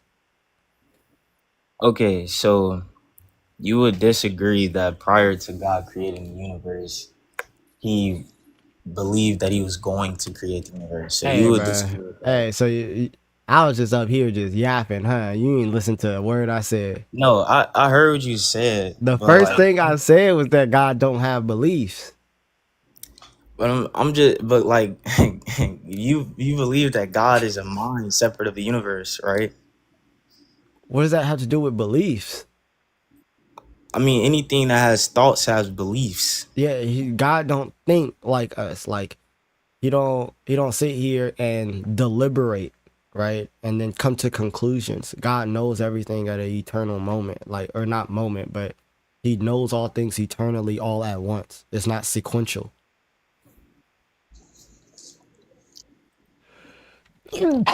Oh my days.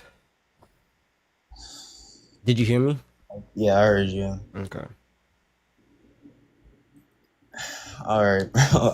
I still don't like. I don't.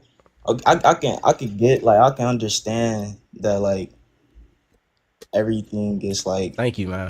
Thank you, Deftones. in the eyes of God Real, like real. I just know you don't one. believe in God, real, but I just sneezed and you didn't even say bless you, gang. I talked Bless to you, you. bro. I talked to you a couple of times, right? You ain't even got Bless the you, bro. That's courtesy to my say fault. That's my fault. That's my fault. crazy, My man. fault. My fault, bro. Bro, I don't know, man. I don't know if I could agree with that. I think that if God is Thank you, like Breeze. a mind that is, able to create, able to like put forth quote unquote laws or whatever, like I think he's able to have beliefs at the same time, and his beliefs will require him to change in order to create the universe. No, And so what do you mean by beliefs? so like for example, if I say like I know that tomorrow I'm going to go to the store, like I have knowledge tomorrow that I'm going to go to the store at a specific time, but I wouldn't say at that moment I believe that I went to the store. Yeah, You know what I so mean?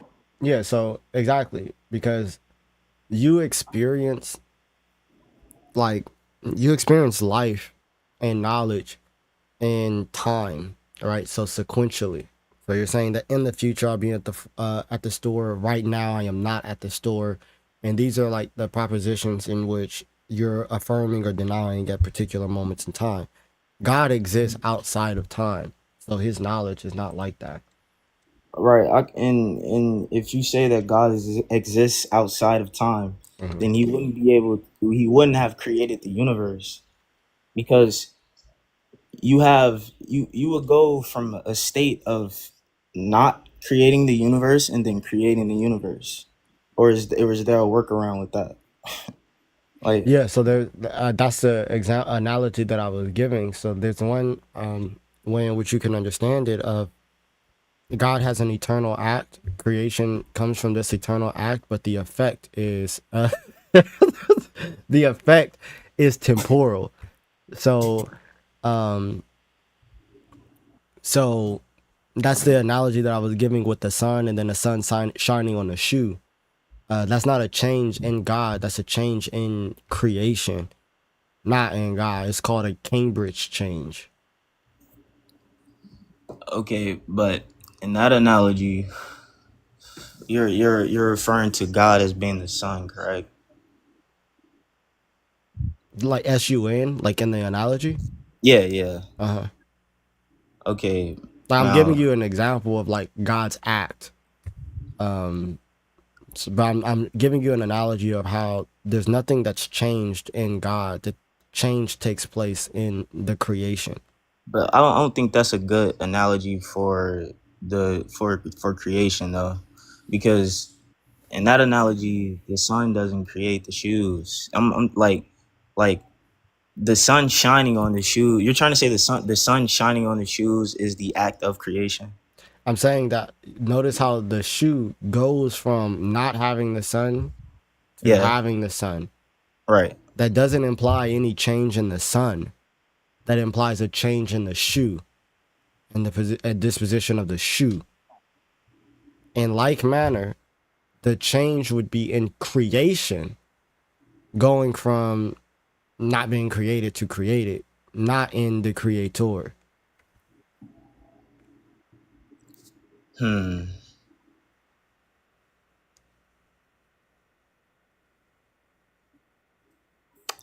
Hmm.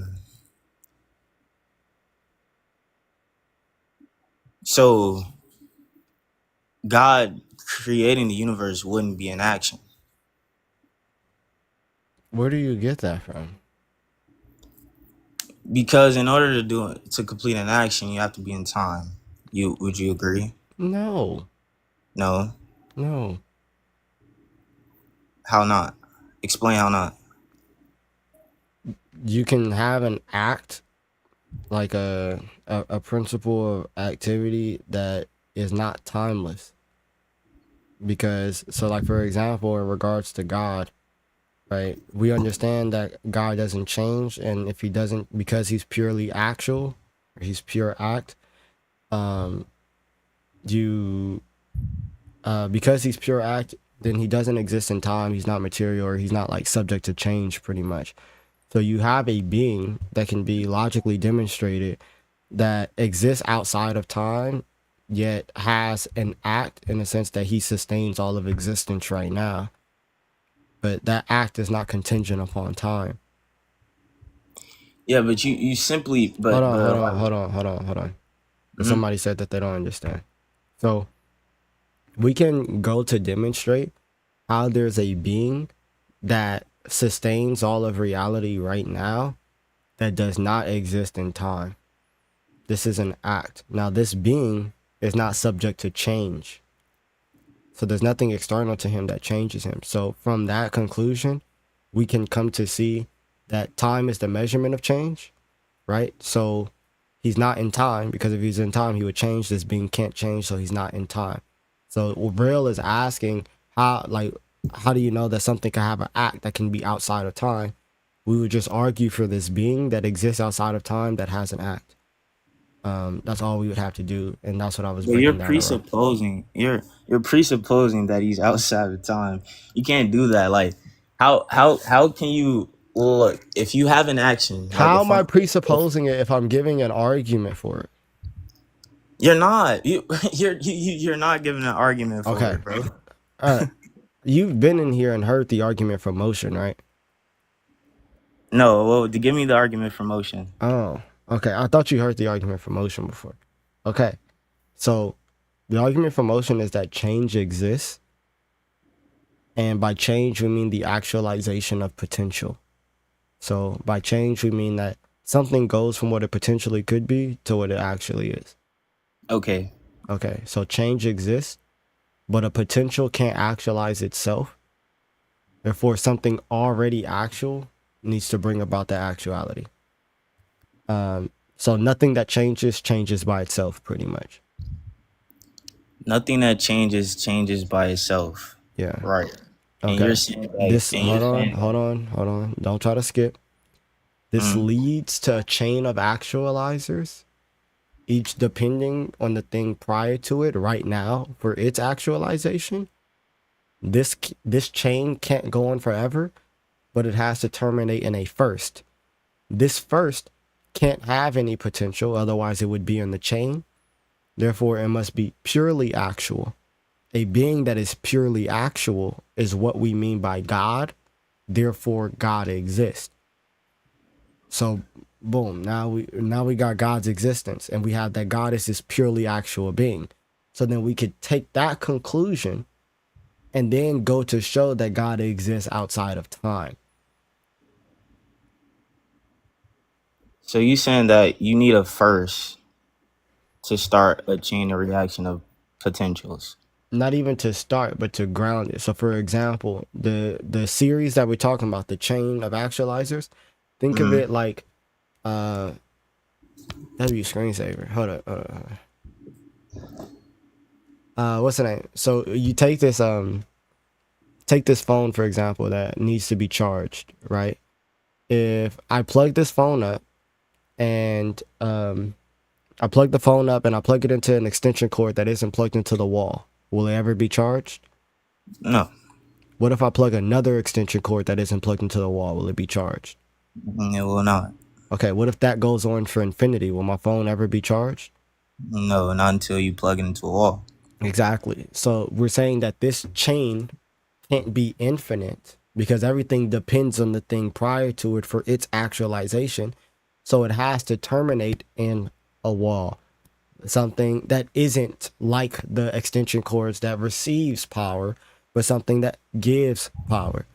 So All right. this thing, this first, would be purely actual. But the out when you plug the extension into the outlet wouldn't actually be the first. Yeah, I know. I'm giving you an analogy of Yeah. how when there's a chain of actualizers that depend on the thing prior to it right now Hmm. for its actualization, that can't go on forever. It has to terminate in a first. So in this analogy, the wall is just the first. We could continue going back. Either way, you're going to get to something. So you're like, oh, dependent on the city power grid, which is dependent on the power plant, right? Which is dependent on solar or whatever. Eventually, you're going to get to a first. Whereas, like, okay, from this point, it now gives Not actualization. necessarily, no. Because I think the universe is eternal. I think the universe go through infinite regression. That's fine. You can believe that for this argument. It doesn't change the argument because we're talking about right now. Okay. So now you get to a first that is purely actual. A being that's purely actual means that it doesn't change. It doesn't receive actuality from anything external to it, right? So if it doesn't change and time is the measurement of change, it can't exist in time. So this being is timeless. Say that one more time for me, my bad. I just got a call. If a being is purely actual, it means that it doesn't change or it doesn't receive actuality from anything external to it. I And don't. What being is purely actual though? this first in the chain of actualizers. So if we say that this chain can't go on infinitely, then it has to terminate in a first. This first is purely actual because The first wouldn't be purely actual though. The first would not be purely actual. if the first was not purely actual, it would be amongst the rest in the chain of actualizers. Hold on. What's an actualizer? An actualizer is that which reduces the potency in one thing to act. What that means, we'll give you an example. Okay.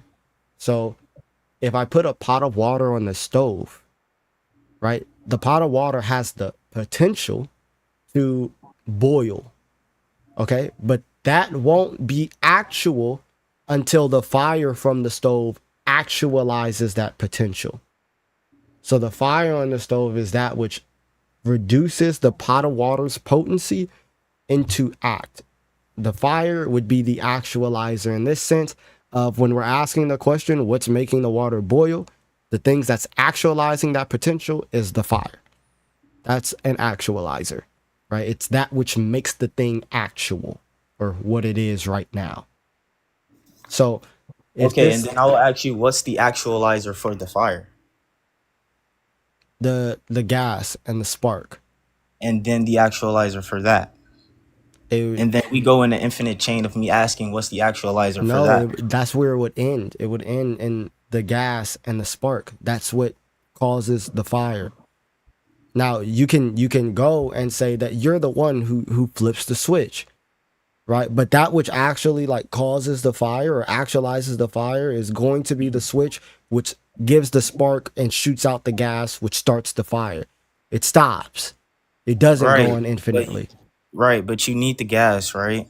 Now you need certain atoms and So now molecules you're put together.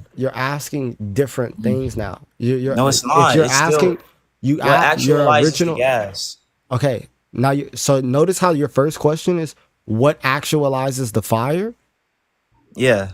Okay, so we got to the end of that. Now you're asking what actualizes the gas. Right, but you're saying but you're saying that God has no beginning. You're saying God has no beginning. There is no cause for God. Like God was always here, correct? Yeah. Okay. So, if God was always here, but you're claiming that he created the universe, that would mean he would have changed. But you're also saying that God doesn't change, bro. You're saying that his action of creating the universe isn't in time. That doesn't make sense.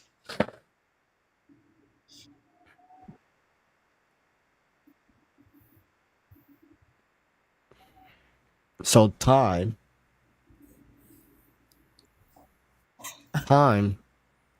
is Bro. the measurement of change. Yes. Okay. Yes. Yes. If God is a purely actual being, right? Then he does not change. Give me the evidence that God is purely actual. If this chain of actualizers can't go on forever, then it must terminate in a first. If this first Why can't actualizer, the wait? Why can't the chain of actualizers go on forever? why can't my phone be charged, hooked up to infinite amount? W screensaver. Why can't my phone be charged after hooked up to an infinite chain of extension cords that's never plugged into anything else? Right, you need the power outlet. I Okay. get that. Okay. Right. Right. Because Demon Slayer Glaze. So if you're understanding that you need a first, I'm going to watch the movie But in you don't need a theaters. first. You don't need a first is what I'm saying. Like infinity goes both ways. You Real, understand that, right? real, real, Like you don't need a first. real. Is what I'm saying. How you expect me to help you? Bro, what do you mean? You're claiming you need a first. You don't need a first. You're literally saying we need a first when you're saying that, oh, nah, you can't plug, your phone's not going to be charged unless you get to a wall or something. Right, but that's not the wall isn't the first though. That's the analogy. I'm going to show that in this chain, in this causal series, where each thing is dependent on this actualization from the thing prior to it, Mm-hmm. and a potential can't actualize itself, so that it receives its actualization from the thing directly prior to it. That's like saying an extension cord is plugged into an extension cord. That extension cord won't be on until it receives actualization from the extension cord before it. That extension cord won't be on until it receives actualization from the extension cord before it, and so on. If that goes on forever, the phone's never charged, but the phone is charged. Therefore, there must be something that doesn't receive actuality, but gives all actuality. Right. And the wall would give actuality. Okay. Yes. So the wall would be the Yes. thing that is what is the first in this analogy. Right, but when you're saying God though, you're trying to say that you're trying to say that God has nothing that gives it actuality. Mm-hmm. Right. Now, what is your evidence that nothing gives God actuality? Because we're showing that what we mean by God is the purely actual being that we're showing exists. That's the evidence. What's the deal, Abby? Say that wait, say that again, bro. What's Say that the again. deal, Abby? What's the deal, Slim? The evidence that that there is nothing that gives God actuality is what? That we're showing that a purely actual being exists. What we mean by God is this purely actual being. Therefore, God exists as this purely actual being. Okay, so in the analogy again, is the wall purely actual? In the analogy, yes, bro. The wall is purely In the actual. analogy. But you see how that doesn't correlate to God? Oh my God. Do you know what an analogy is? Bro, but it doesn't correlate to God. It doesn't correlate to God, bro. It doesn't work well, bro. The wall in the analogy is just that which doesn't receive actuality. Yeah. Instead, it grants actuality. That's it. All right, it grants actuality, right? But you, if I ask you, give me evidence that there is nothing that gives actuality to the wall, to the outlet. That's what I'm asking with God. Give me evidence that there is nothing that gives actuality to God. If there's something that gives it actuality, it's not the first. That's not what we're talking about. Right. That's what I'm trying to argue Okay. here. That's God is so not then the first. How can explain how God is the first? Is what I'm saying. when we say whatever is the first, that's what we mean by God. So, like, What if I whatever told it, you there is no first, Elijah? then you're saying that this chain can go on infinitely, which is impossible.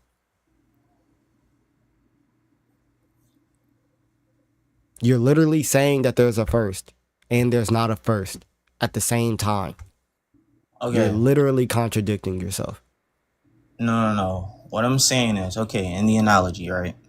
No, just you could just The deal with the arguments. okay, God, you're saying God is the first, right? Here. Tell me what you disagree with, okay? This leads to a chain of actualizers, each depending on something else to cause its actualization right now. But an infinite chain of such actualizers is impossible because without a first actualizer, nothing could be actualized. But change does occur, so the chain must terminate in a first actualizer. Define actualizer.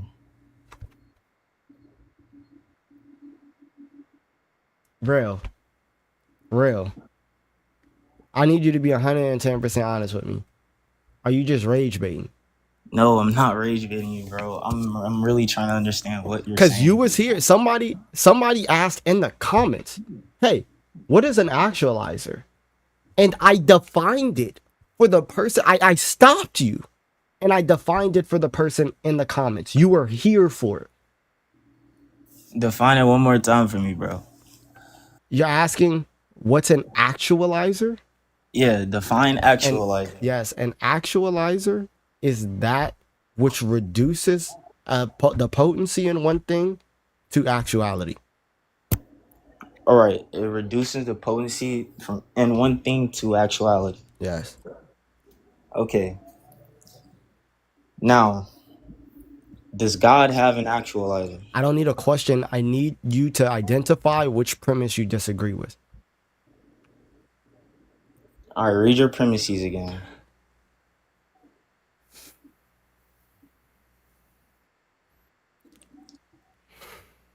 This leads to an infinite this leads to an infinite chain of such actualizers. Wait, this leads to a chain of actualizers, each depending on something else to cause its actualization right now.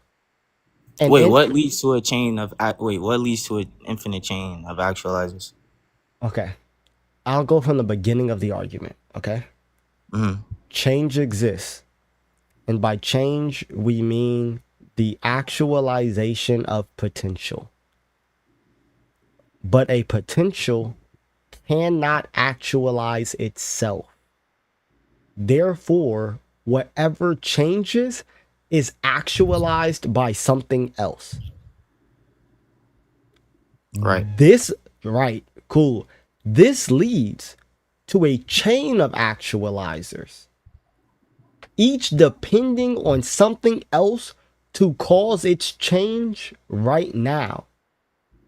An infinite chain of such actualizers is impossible because without a first actualizer, nothing can be actualized. But change does occur. So the chain must terminate in a first actualizer. This first actualizer must have no potential because it's not itself caused or changed by anything else,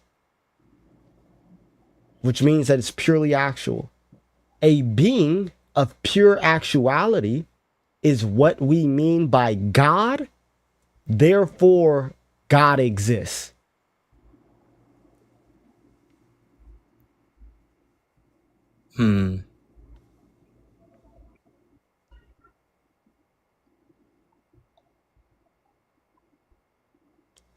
My comment section is wicked.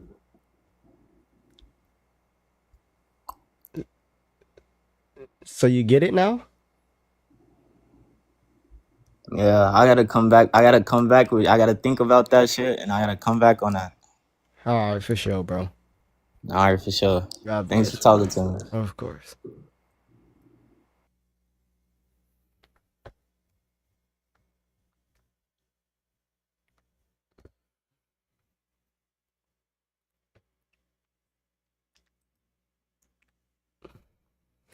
This is like crazy. You gotta leave? Oh, you have work? Yeah. Hello? Yo, what's up, Elijah? What's up, bro? Yo, I'm sorry, but I know you're probably tired after that, after what just happened. Mm-hmm. But yeah, no, I'm already Christian, and I was just listening in, right? Mm-hmm. And I don't want. I have a like real quick question. Like I heard you earlier, you said you used to play basketball. And you like basketball a lot, right? Yeah. I was gonna ask what position you played. Point guard. Point guard, Yeah, I'm a 6'8" point guard. 6'8" point guard. Type. Yo. Nah, I'm a point guard though. How tall are you for real? Nah, I ain't giving that information out. Hey, that's all right. That's all right. That's all right. Well, yeah, that's all I want to ask though. I was about to say 6'8" point guard is that's a cheat code. That's a Nah, cheat code. 5'3" is diabolical. So let's see 5'3". Nah, that's crazy. Yeah, 6, 7. Yo. Nah. Nah. Well, you play basketball or something?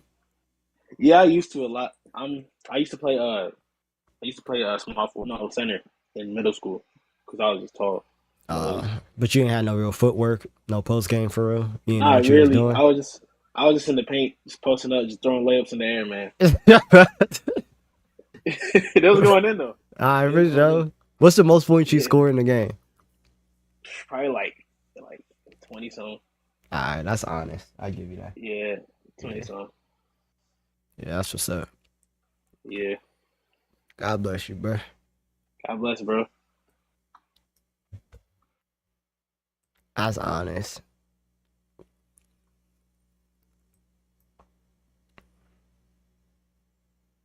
How much me? The most I dropped in the game was 50 on a dot. But I was in one of those zones where it was like I start trying stuff. I called a homie, he was there. I called my brother, he was there too. My brother should be in here as a matter of fact. But yeah, I was just in a whole nother zone where I mean the game on the line, I drove right, spun, shot a left hand floater. I ain't never used my left hand. It went in. Like I was trying stuff. Like I was in a whole nother zone. Um that was good. Okay. Yeah. Hello, man. What's up, man? What would be the evidence for Christianity? Kobe. My evidence for Christianity, I mean, there's a lot. There's, prophecies, historical evidence, philosophical. Yeah. Yeah. Can you give me like the best one? What are you atheists? No. I believe in a God. You believe in a God? Yeah. Are you Muslim? Yes. Okay. So I mean, you have the prophecies that like there's going to be a Messiah that's going to come, that's going to be born of a virgin, that's going to die by his hands and his feet being pierced. And that Messiah is going to be God. So there's one Messiah, as you affirm as a Muslim, that was born of a virgin, So we know that we're talking about Jesus. Now, Jesus actually fulfills the rest of those prophecies where he dies by crucifixion and he's God in the flesh, which you disagree with the prophets there. Yeah. Yeah, so I would say that the prophets are true, the prophets are correct, and they prophesy something true. They weren't false prophets. You would say that they're false prophets. No, I wouldn't say that. So they're true prophets? Yes. Okay. Well, they prophesy that God himself is going to come in the flesh and that he's going to be born of a virgin. Yeah, there would be a difference in opinion, interpretation. That's just what it says. Different in interpretation, I would say. You interpret it differently than the How do you interpret Jews. it? Yeah, Isaiah speaks about the servant, which What is servant? Israel. What? What are you talking about? Yeah, you read Isaiah, it's only it talks about Israel. I'm talking about this virgin that's going to give birth to a son who's going to be God. In Isaiah? Yeah. It doesn't mention anything about a servant right there. Yeah, Isaiah what? 53? Isaiah 7. Yeah, all of Isaiah speaks about Israel. Do you want me to show you? I mean, you can show me, but it speaks about Israel. The name is there everywhere. Okay. Here, buddy. 53, 9, 6.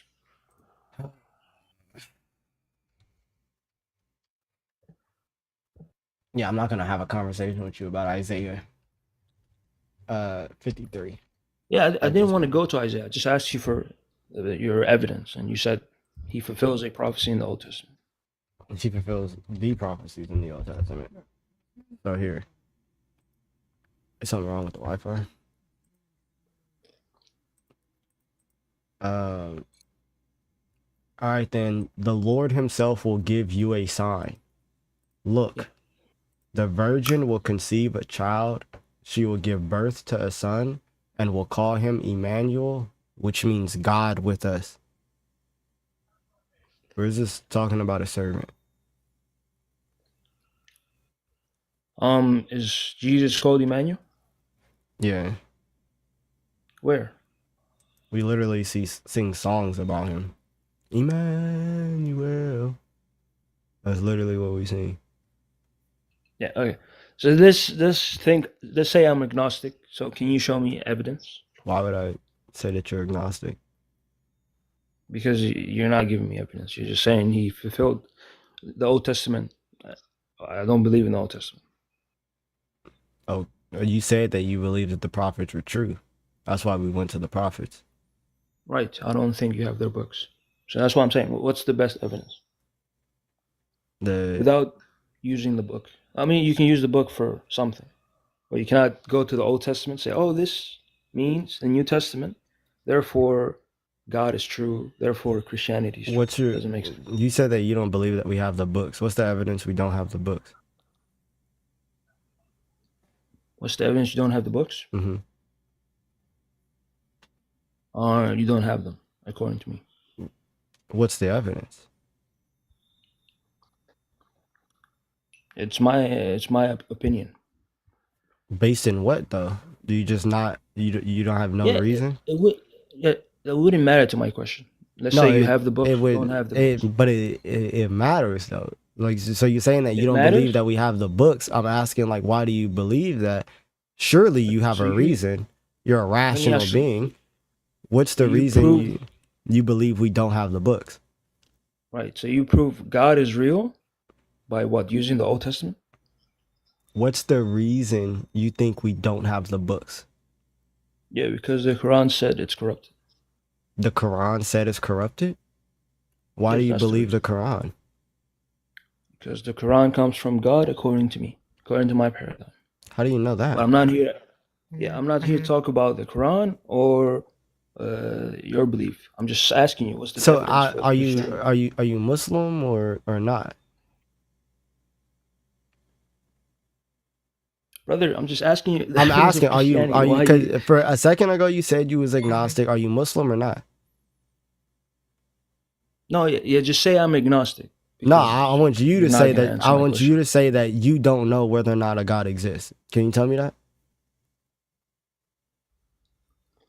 No, Why not? You're I know agnostic. God exists, but I'm saying, why should I believe? Bro. I know God exists. So then, why are you saying Yeah. that you're agnostic? Yeah, because this is agnostic within, like, you don't know which religion. That could be also considered agnostic. Yes? So, why should I No, believe Christianity is true over every other religion? because the prophecies prophesy about Christ being God in the flesh. The history shows that Christ died on the cross. So you should be a Christian. So, I should be Christian because your book No, because prophesied about your own book? the historical evidence show that Christ died on the cross.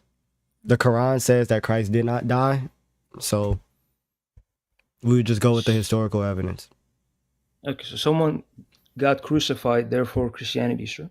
Yeah, that person who got crucified also rose from the dead. Therefore, Christianity is true.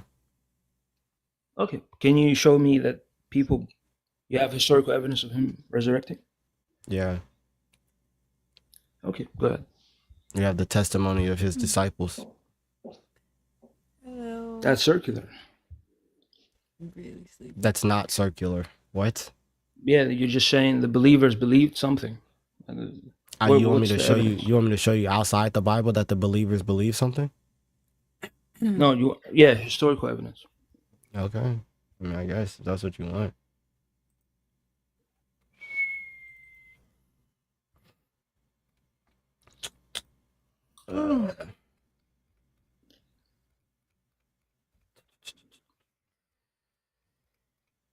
Okay.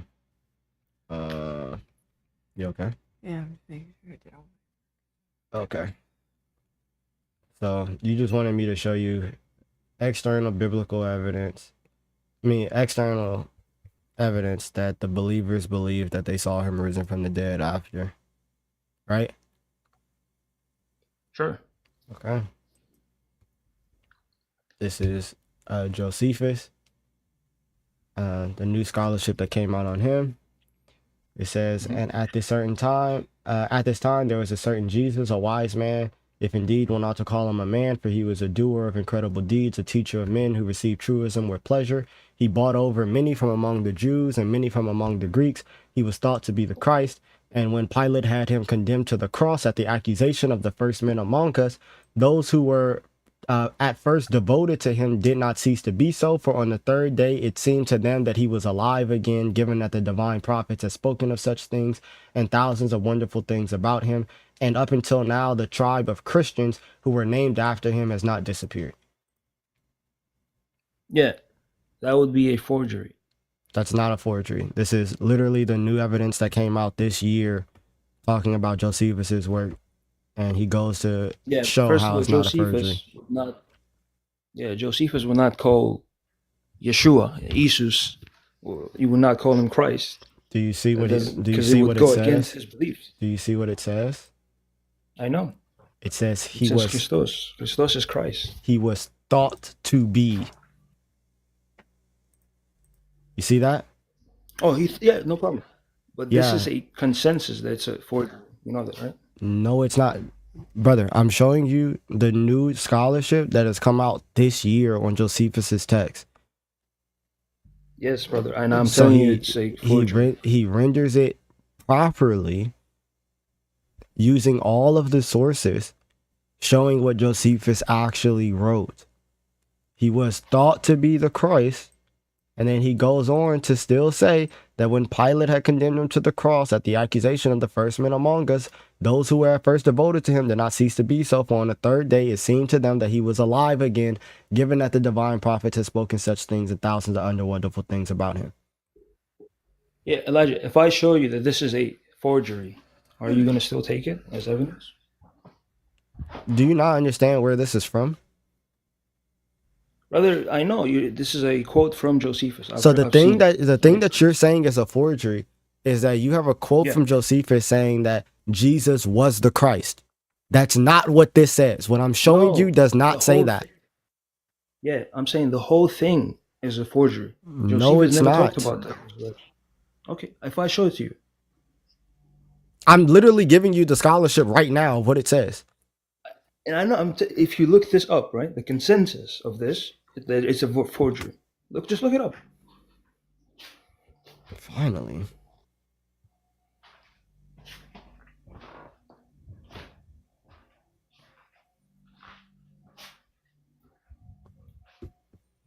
Just go ahead, bro.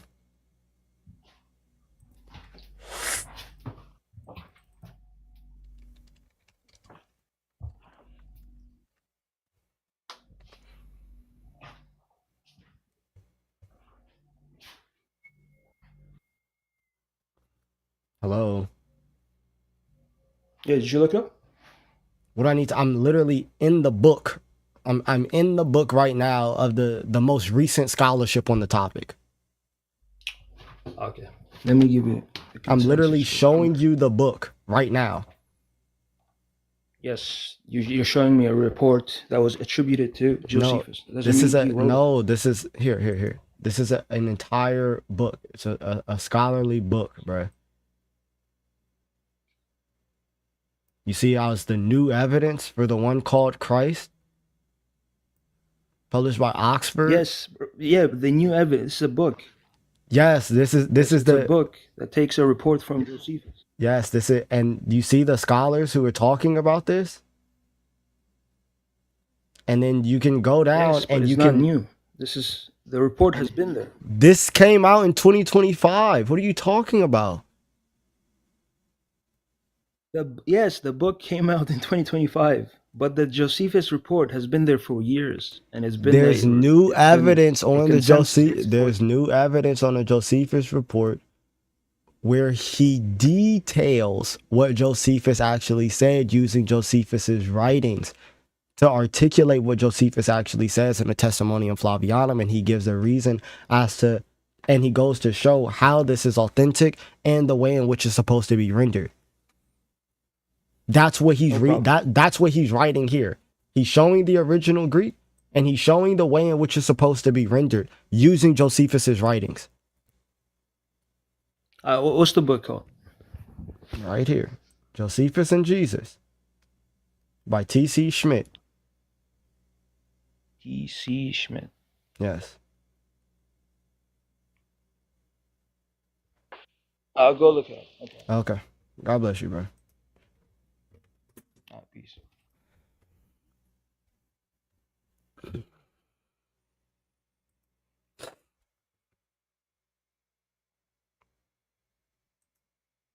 Last guess. Yeah, no, it's a really good read. And he goes. Yo, what's up, man? Give me a second to put my headphones. Yeah, for sure. So you can hear me better. And he goes on to detail how Josephus knows these things about Jesus. And when Josephus says things like the first men among us, he actually does a deep historical dive as to what Josephus means by the first men among us.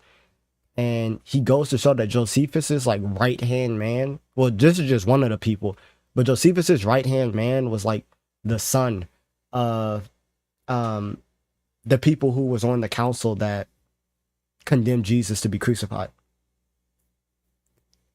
Like, so Josephus has first accounts of the people who were actually against Jesus, who go to condemn him to be crucified. This is where he gets his information about Jesus from. These are this is why he says here in the Testimonium Flavianum, right? And when Pilate had condemned him to the cross at the accusation of the first men among us. These first men among us are literally the people who were on the council in the Sanhedrin. So he's getting this information from people who are actual eyewitnesses of Christ.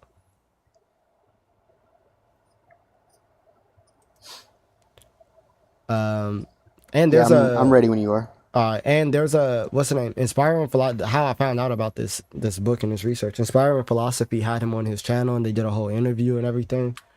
And you could get his book for free on the website. So all of that is cool. Uh, but yeah. What's up, bro? What's up, man? How you doing? I'm good. How you doing? Good. Why aren't you Christian? There's many reasons. We can start with like misogyny, for one. We can start with what? Misogyny. Okay. Yeah. Like you I mad just that think there's a Christians lot of don't allow that stuff? You want to be a misogynist? no. God has been a misogynist in many ways. How? Like unaliving women who are not virgins who are looking Hey, bro, you're breaking up. married.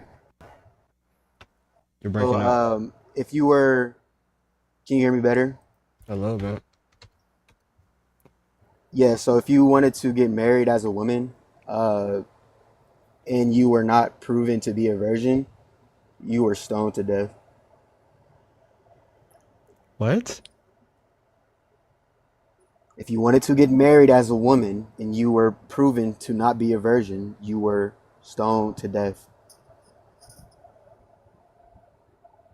What's misogyny? Yeah, like not equal rights for men and women. Not equal rights for men and women? Yeah, like they don't get treated equal. That's misogyny? Yeah, am I wrong? I mean, we could run with that definition if that's what you mean. Why would so is the WNBA just misogynistic? Oh, Jordan, I found that he sent me that quote that he was talking about yesterday. It's from Questions to the Lyceum, question 63. He finally sent it to me. I gotta find the full thing though. All I have is the excerpt right now because I'm talking to people.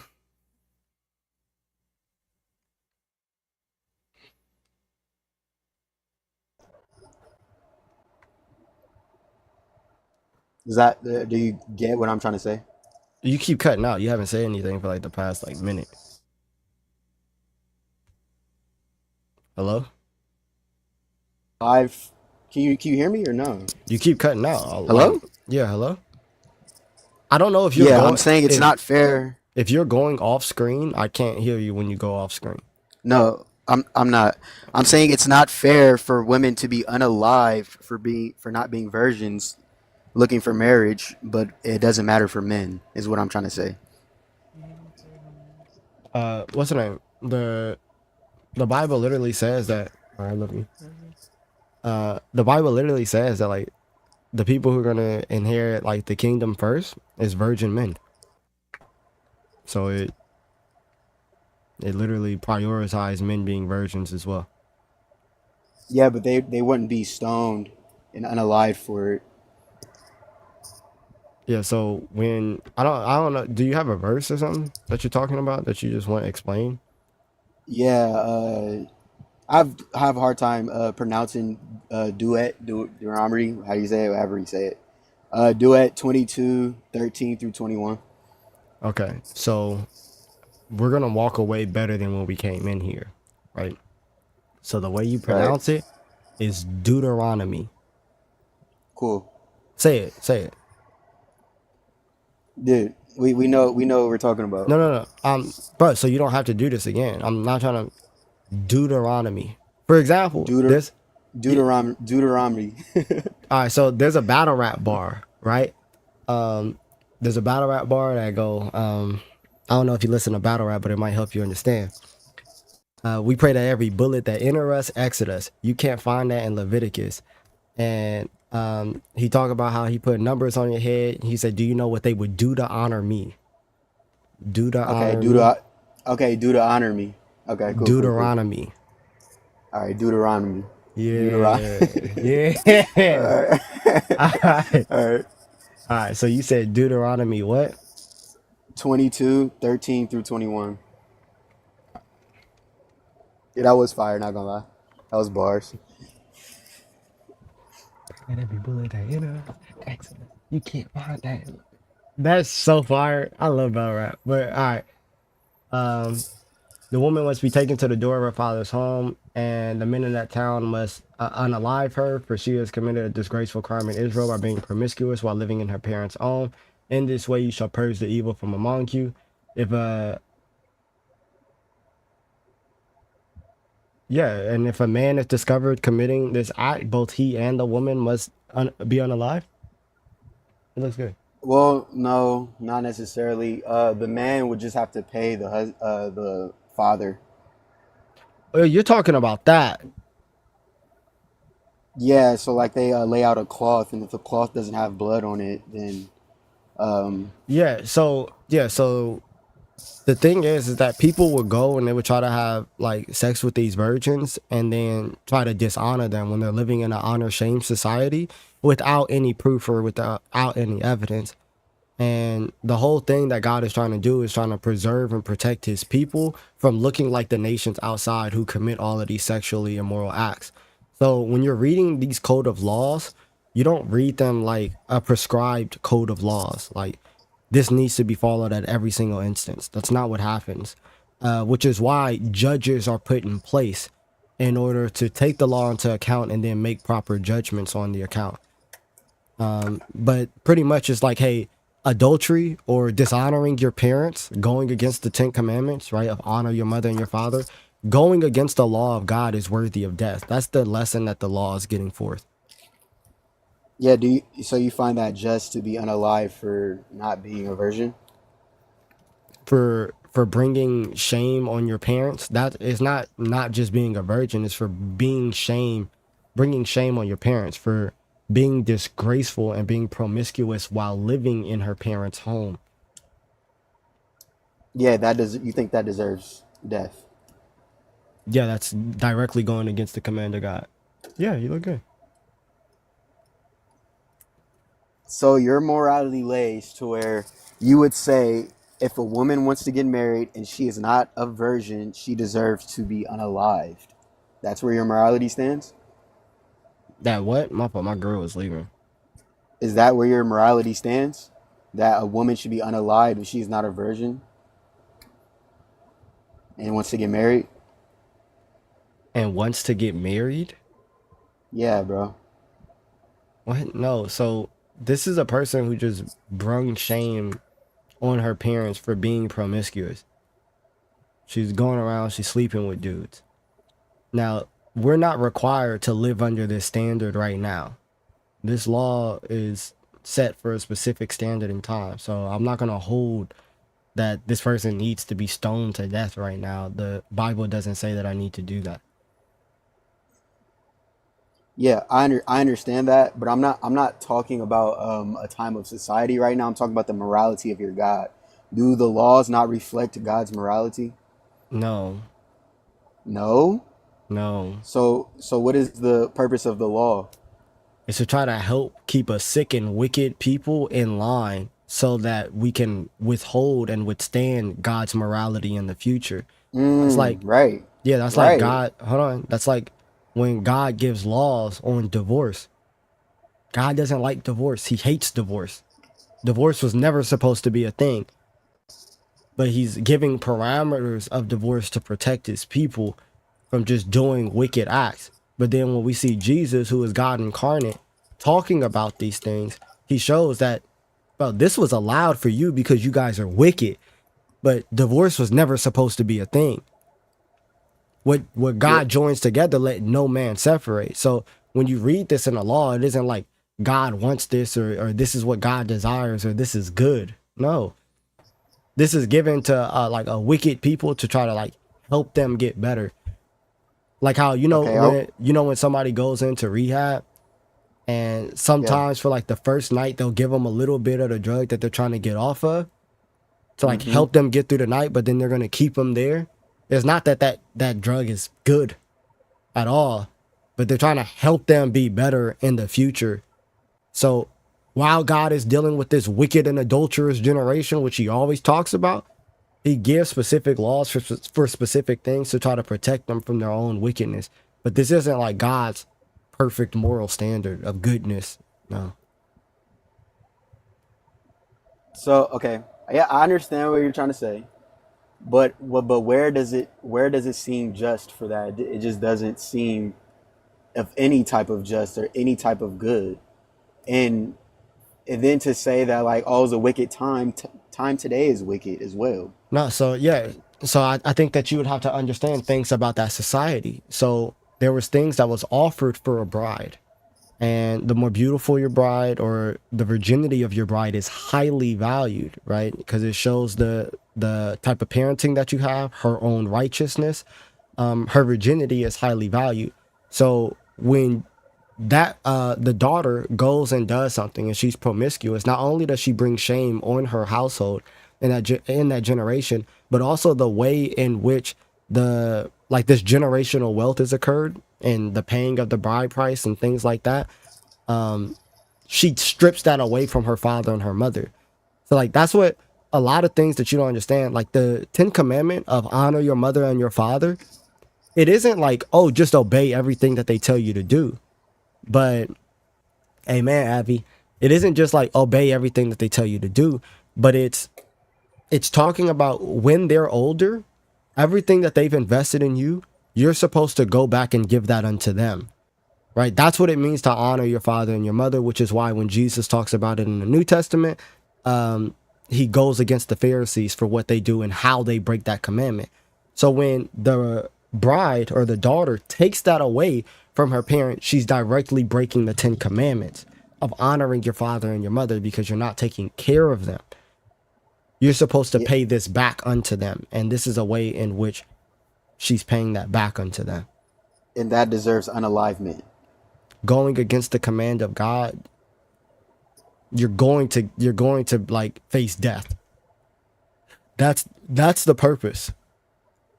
Yeah, we're all going to face death, but to be stoned in front of your society is a little harsh. Do you have an example where this law is carried out? Not off the top of my head, but I'm pretty sure that it was multiple times.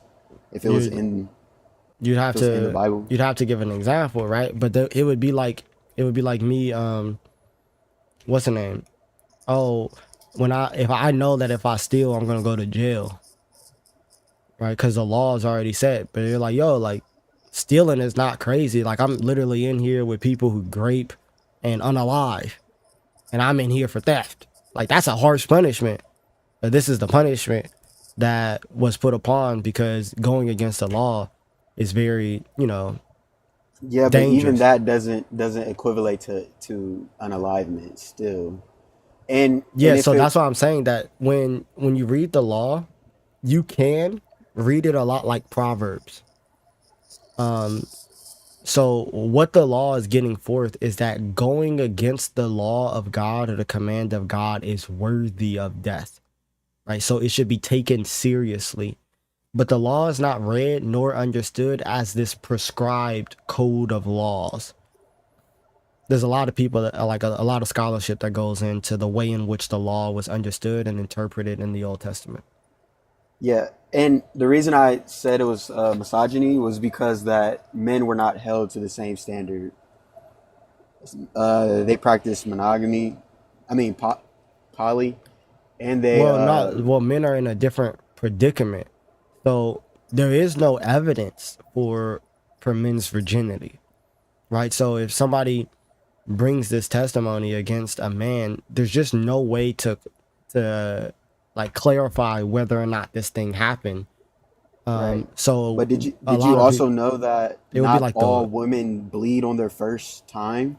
yeah. So would that be like good evidence to unalive someone because of the blood on the Well, cloth? Not all women. not all women bleed now.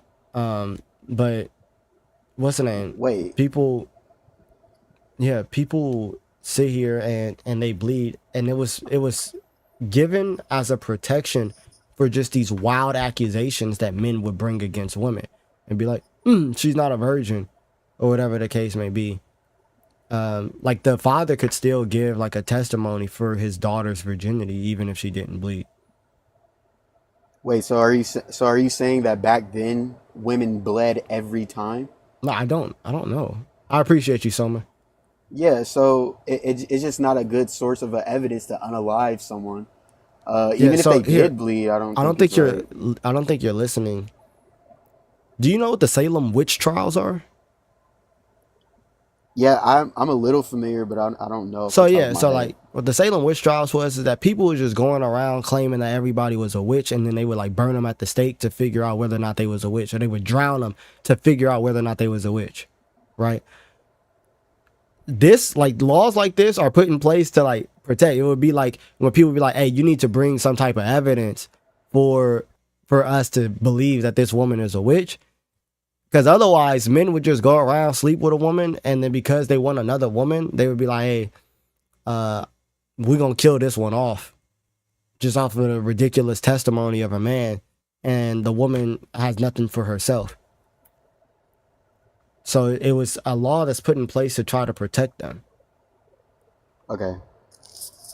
Yeah, I still don't agree with it. But another situation is what is it word?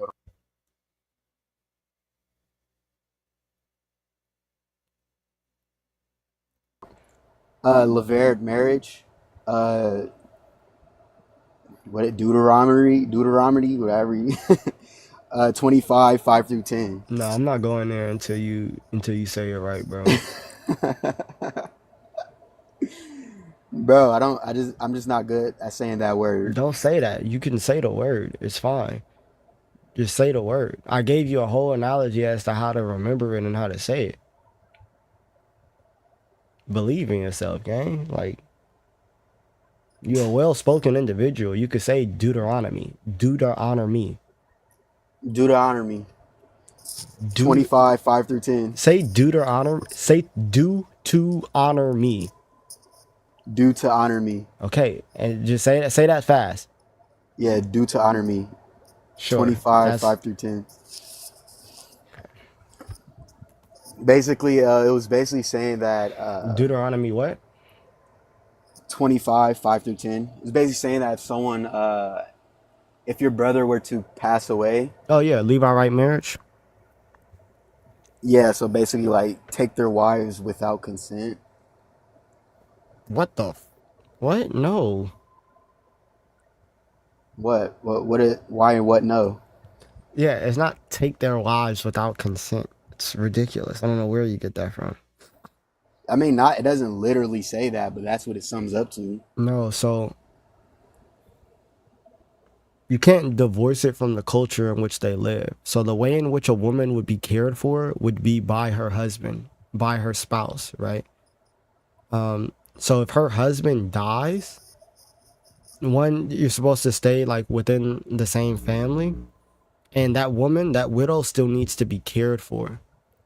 So her brother would be the one that cares for her and takes her under his wing, and so that her brother's inheritance can still pass down to his offspring, right? That brother can raise up a child in his brother's name, so that what the brother accumulated who passed away will still pass down to their children, not to the brother and his children. Yeah, so when it says to enter his wife, what does that mean to you? You can have intercourse with her. Yeah, without consent, right? No, what? No. She can consent to this or not.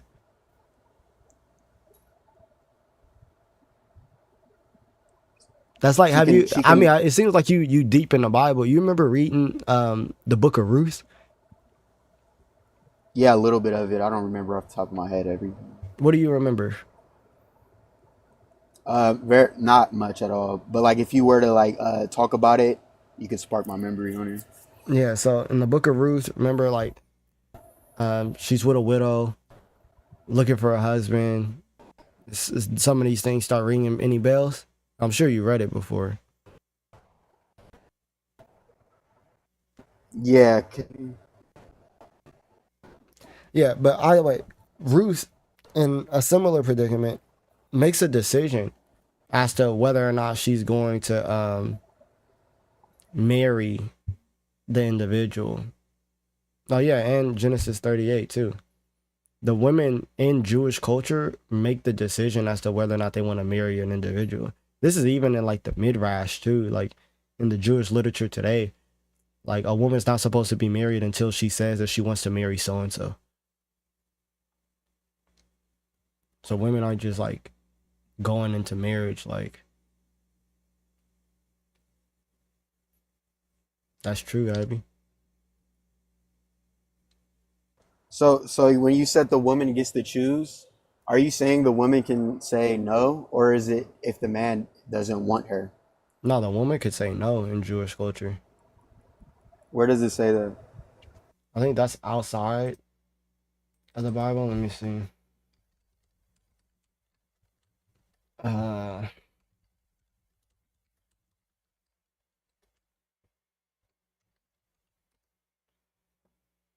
uh,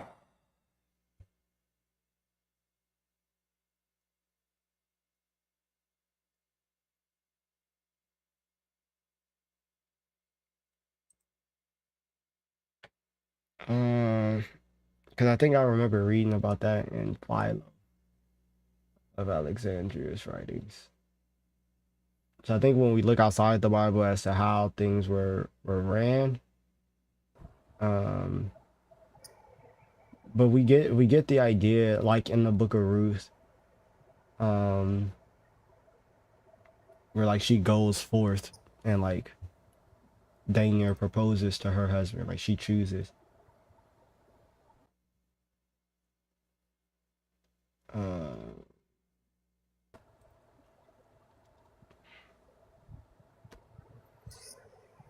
I think there's a scripture that says it.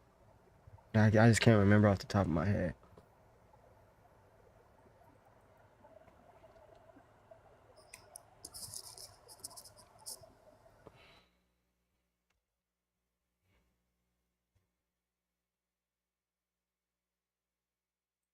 No. Hello? Yeah, I was waiting for you to find it. Because from my understanding, the it's not up to the woman at all. Oh yeah, this is a good one. So in Genesis 24, this is actually a good example. Um, so in Genesis 24, they go get a wife for Isaac, right?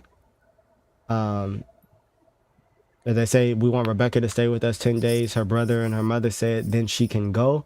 But he said, do not delay me. The Lord has made my mission successful. Now send me back so I can return to my master. Well, they said, we'll call Rebecca and ask her what she thinks. So they called Rebecca. Are you willing to go with this man? They asked her. She replied, yes, I will go. Yeah, is that what does that have anything to do with the deceased brother, This is like just her husband? this is marriage in general. So Yeah, when they well, I wasn't really talking about that though. I'm talking about in the case of a deceased brother. yeah, the deceased brother is going to marry that individual. So I'm showing you an example even before Deuteronomy in the book of Genesis. The way in which marriage was understood is that the woman has a decision. So you see that her brother says, yeah, she can go, but still they have to wait for Rebecca to say yes or no. And this is why it's still found in like Jewish culture and Jewish tradition. Okay, I can accept that. I can accept that. Yeah, man, those are just two things I had on my mind, really. Mm-hmm. Of course, there's more, but I'm not gonna take up too much time. Um, yeah, man, I appreciate you. Yeah, no problem, bro. God bless. All right.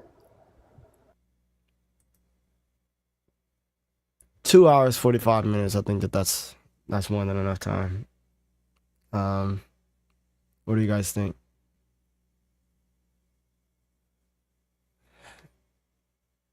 Thank you, Abby.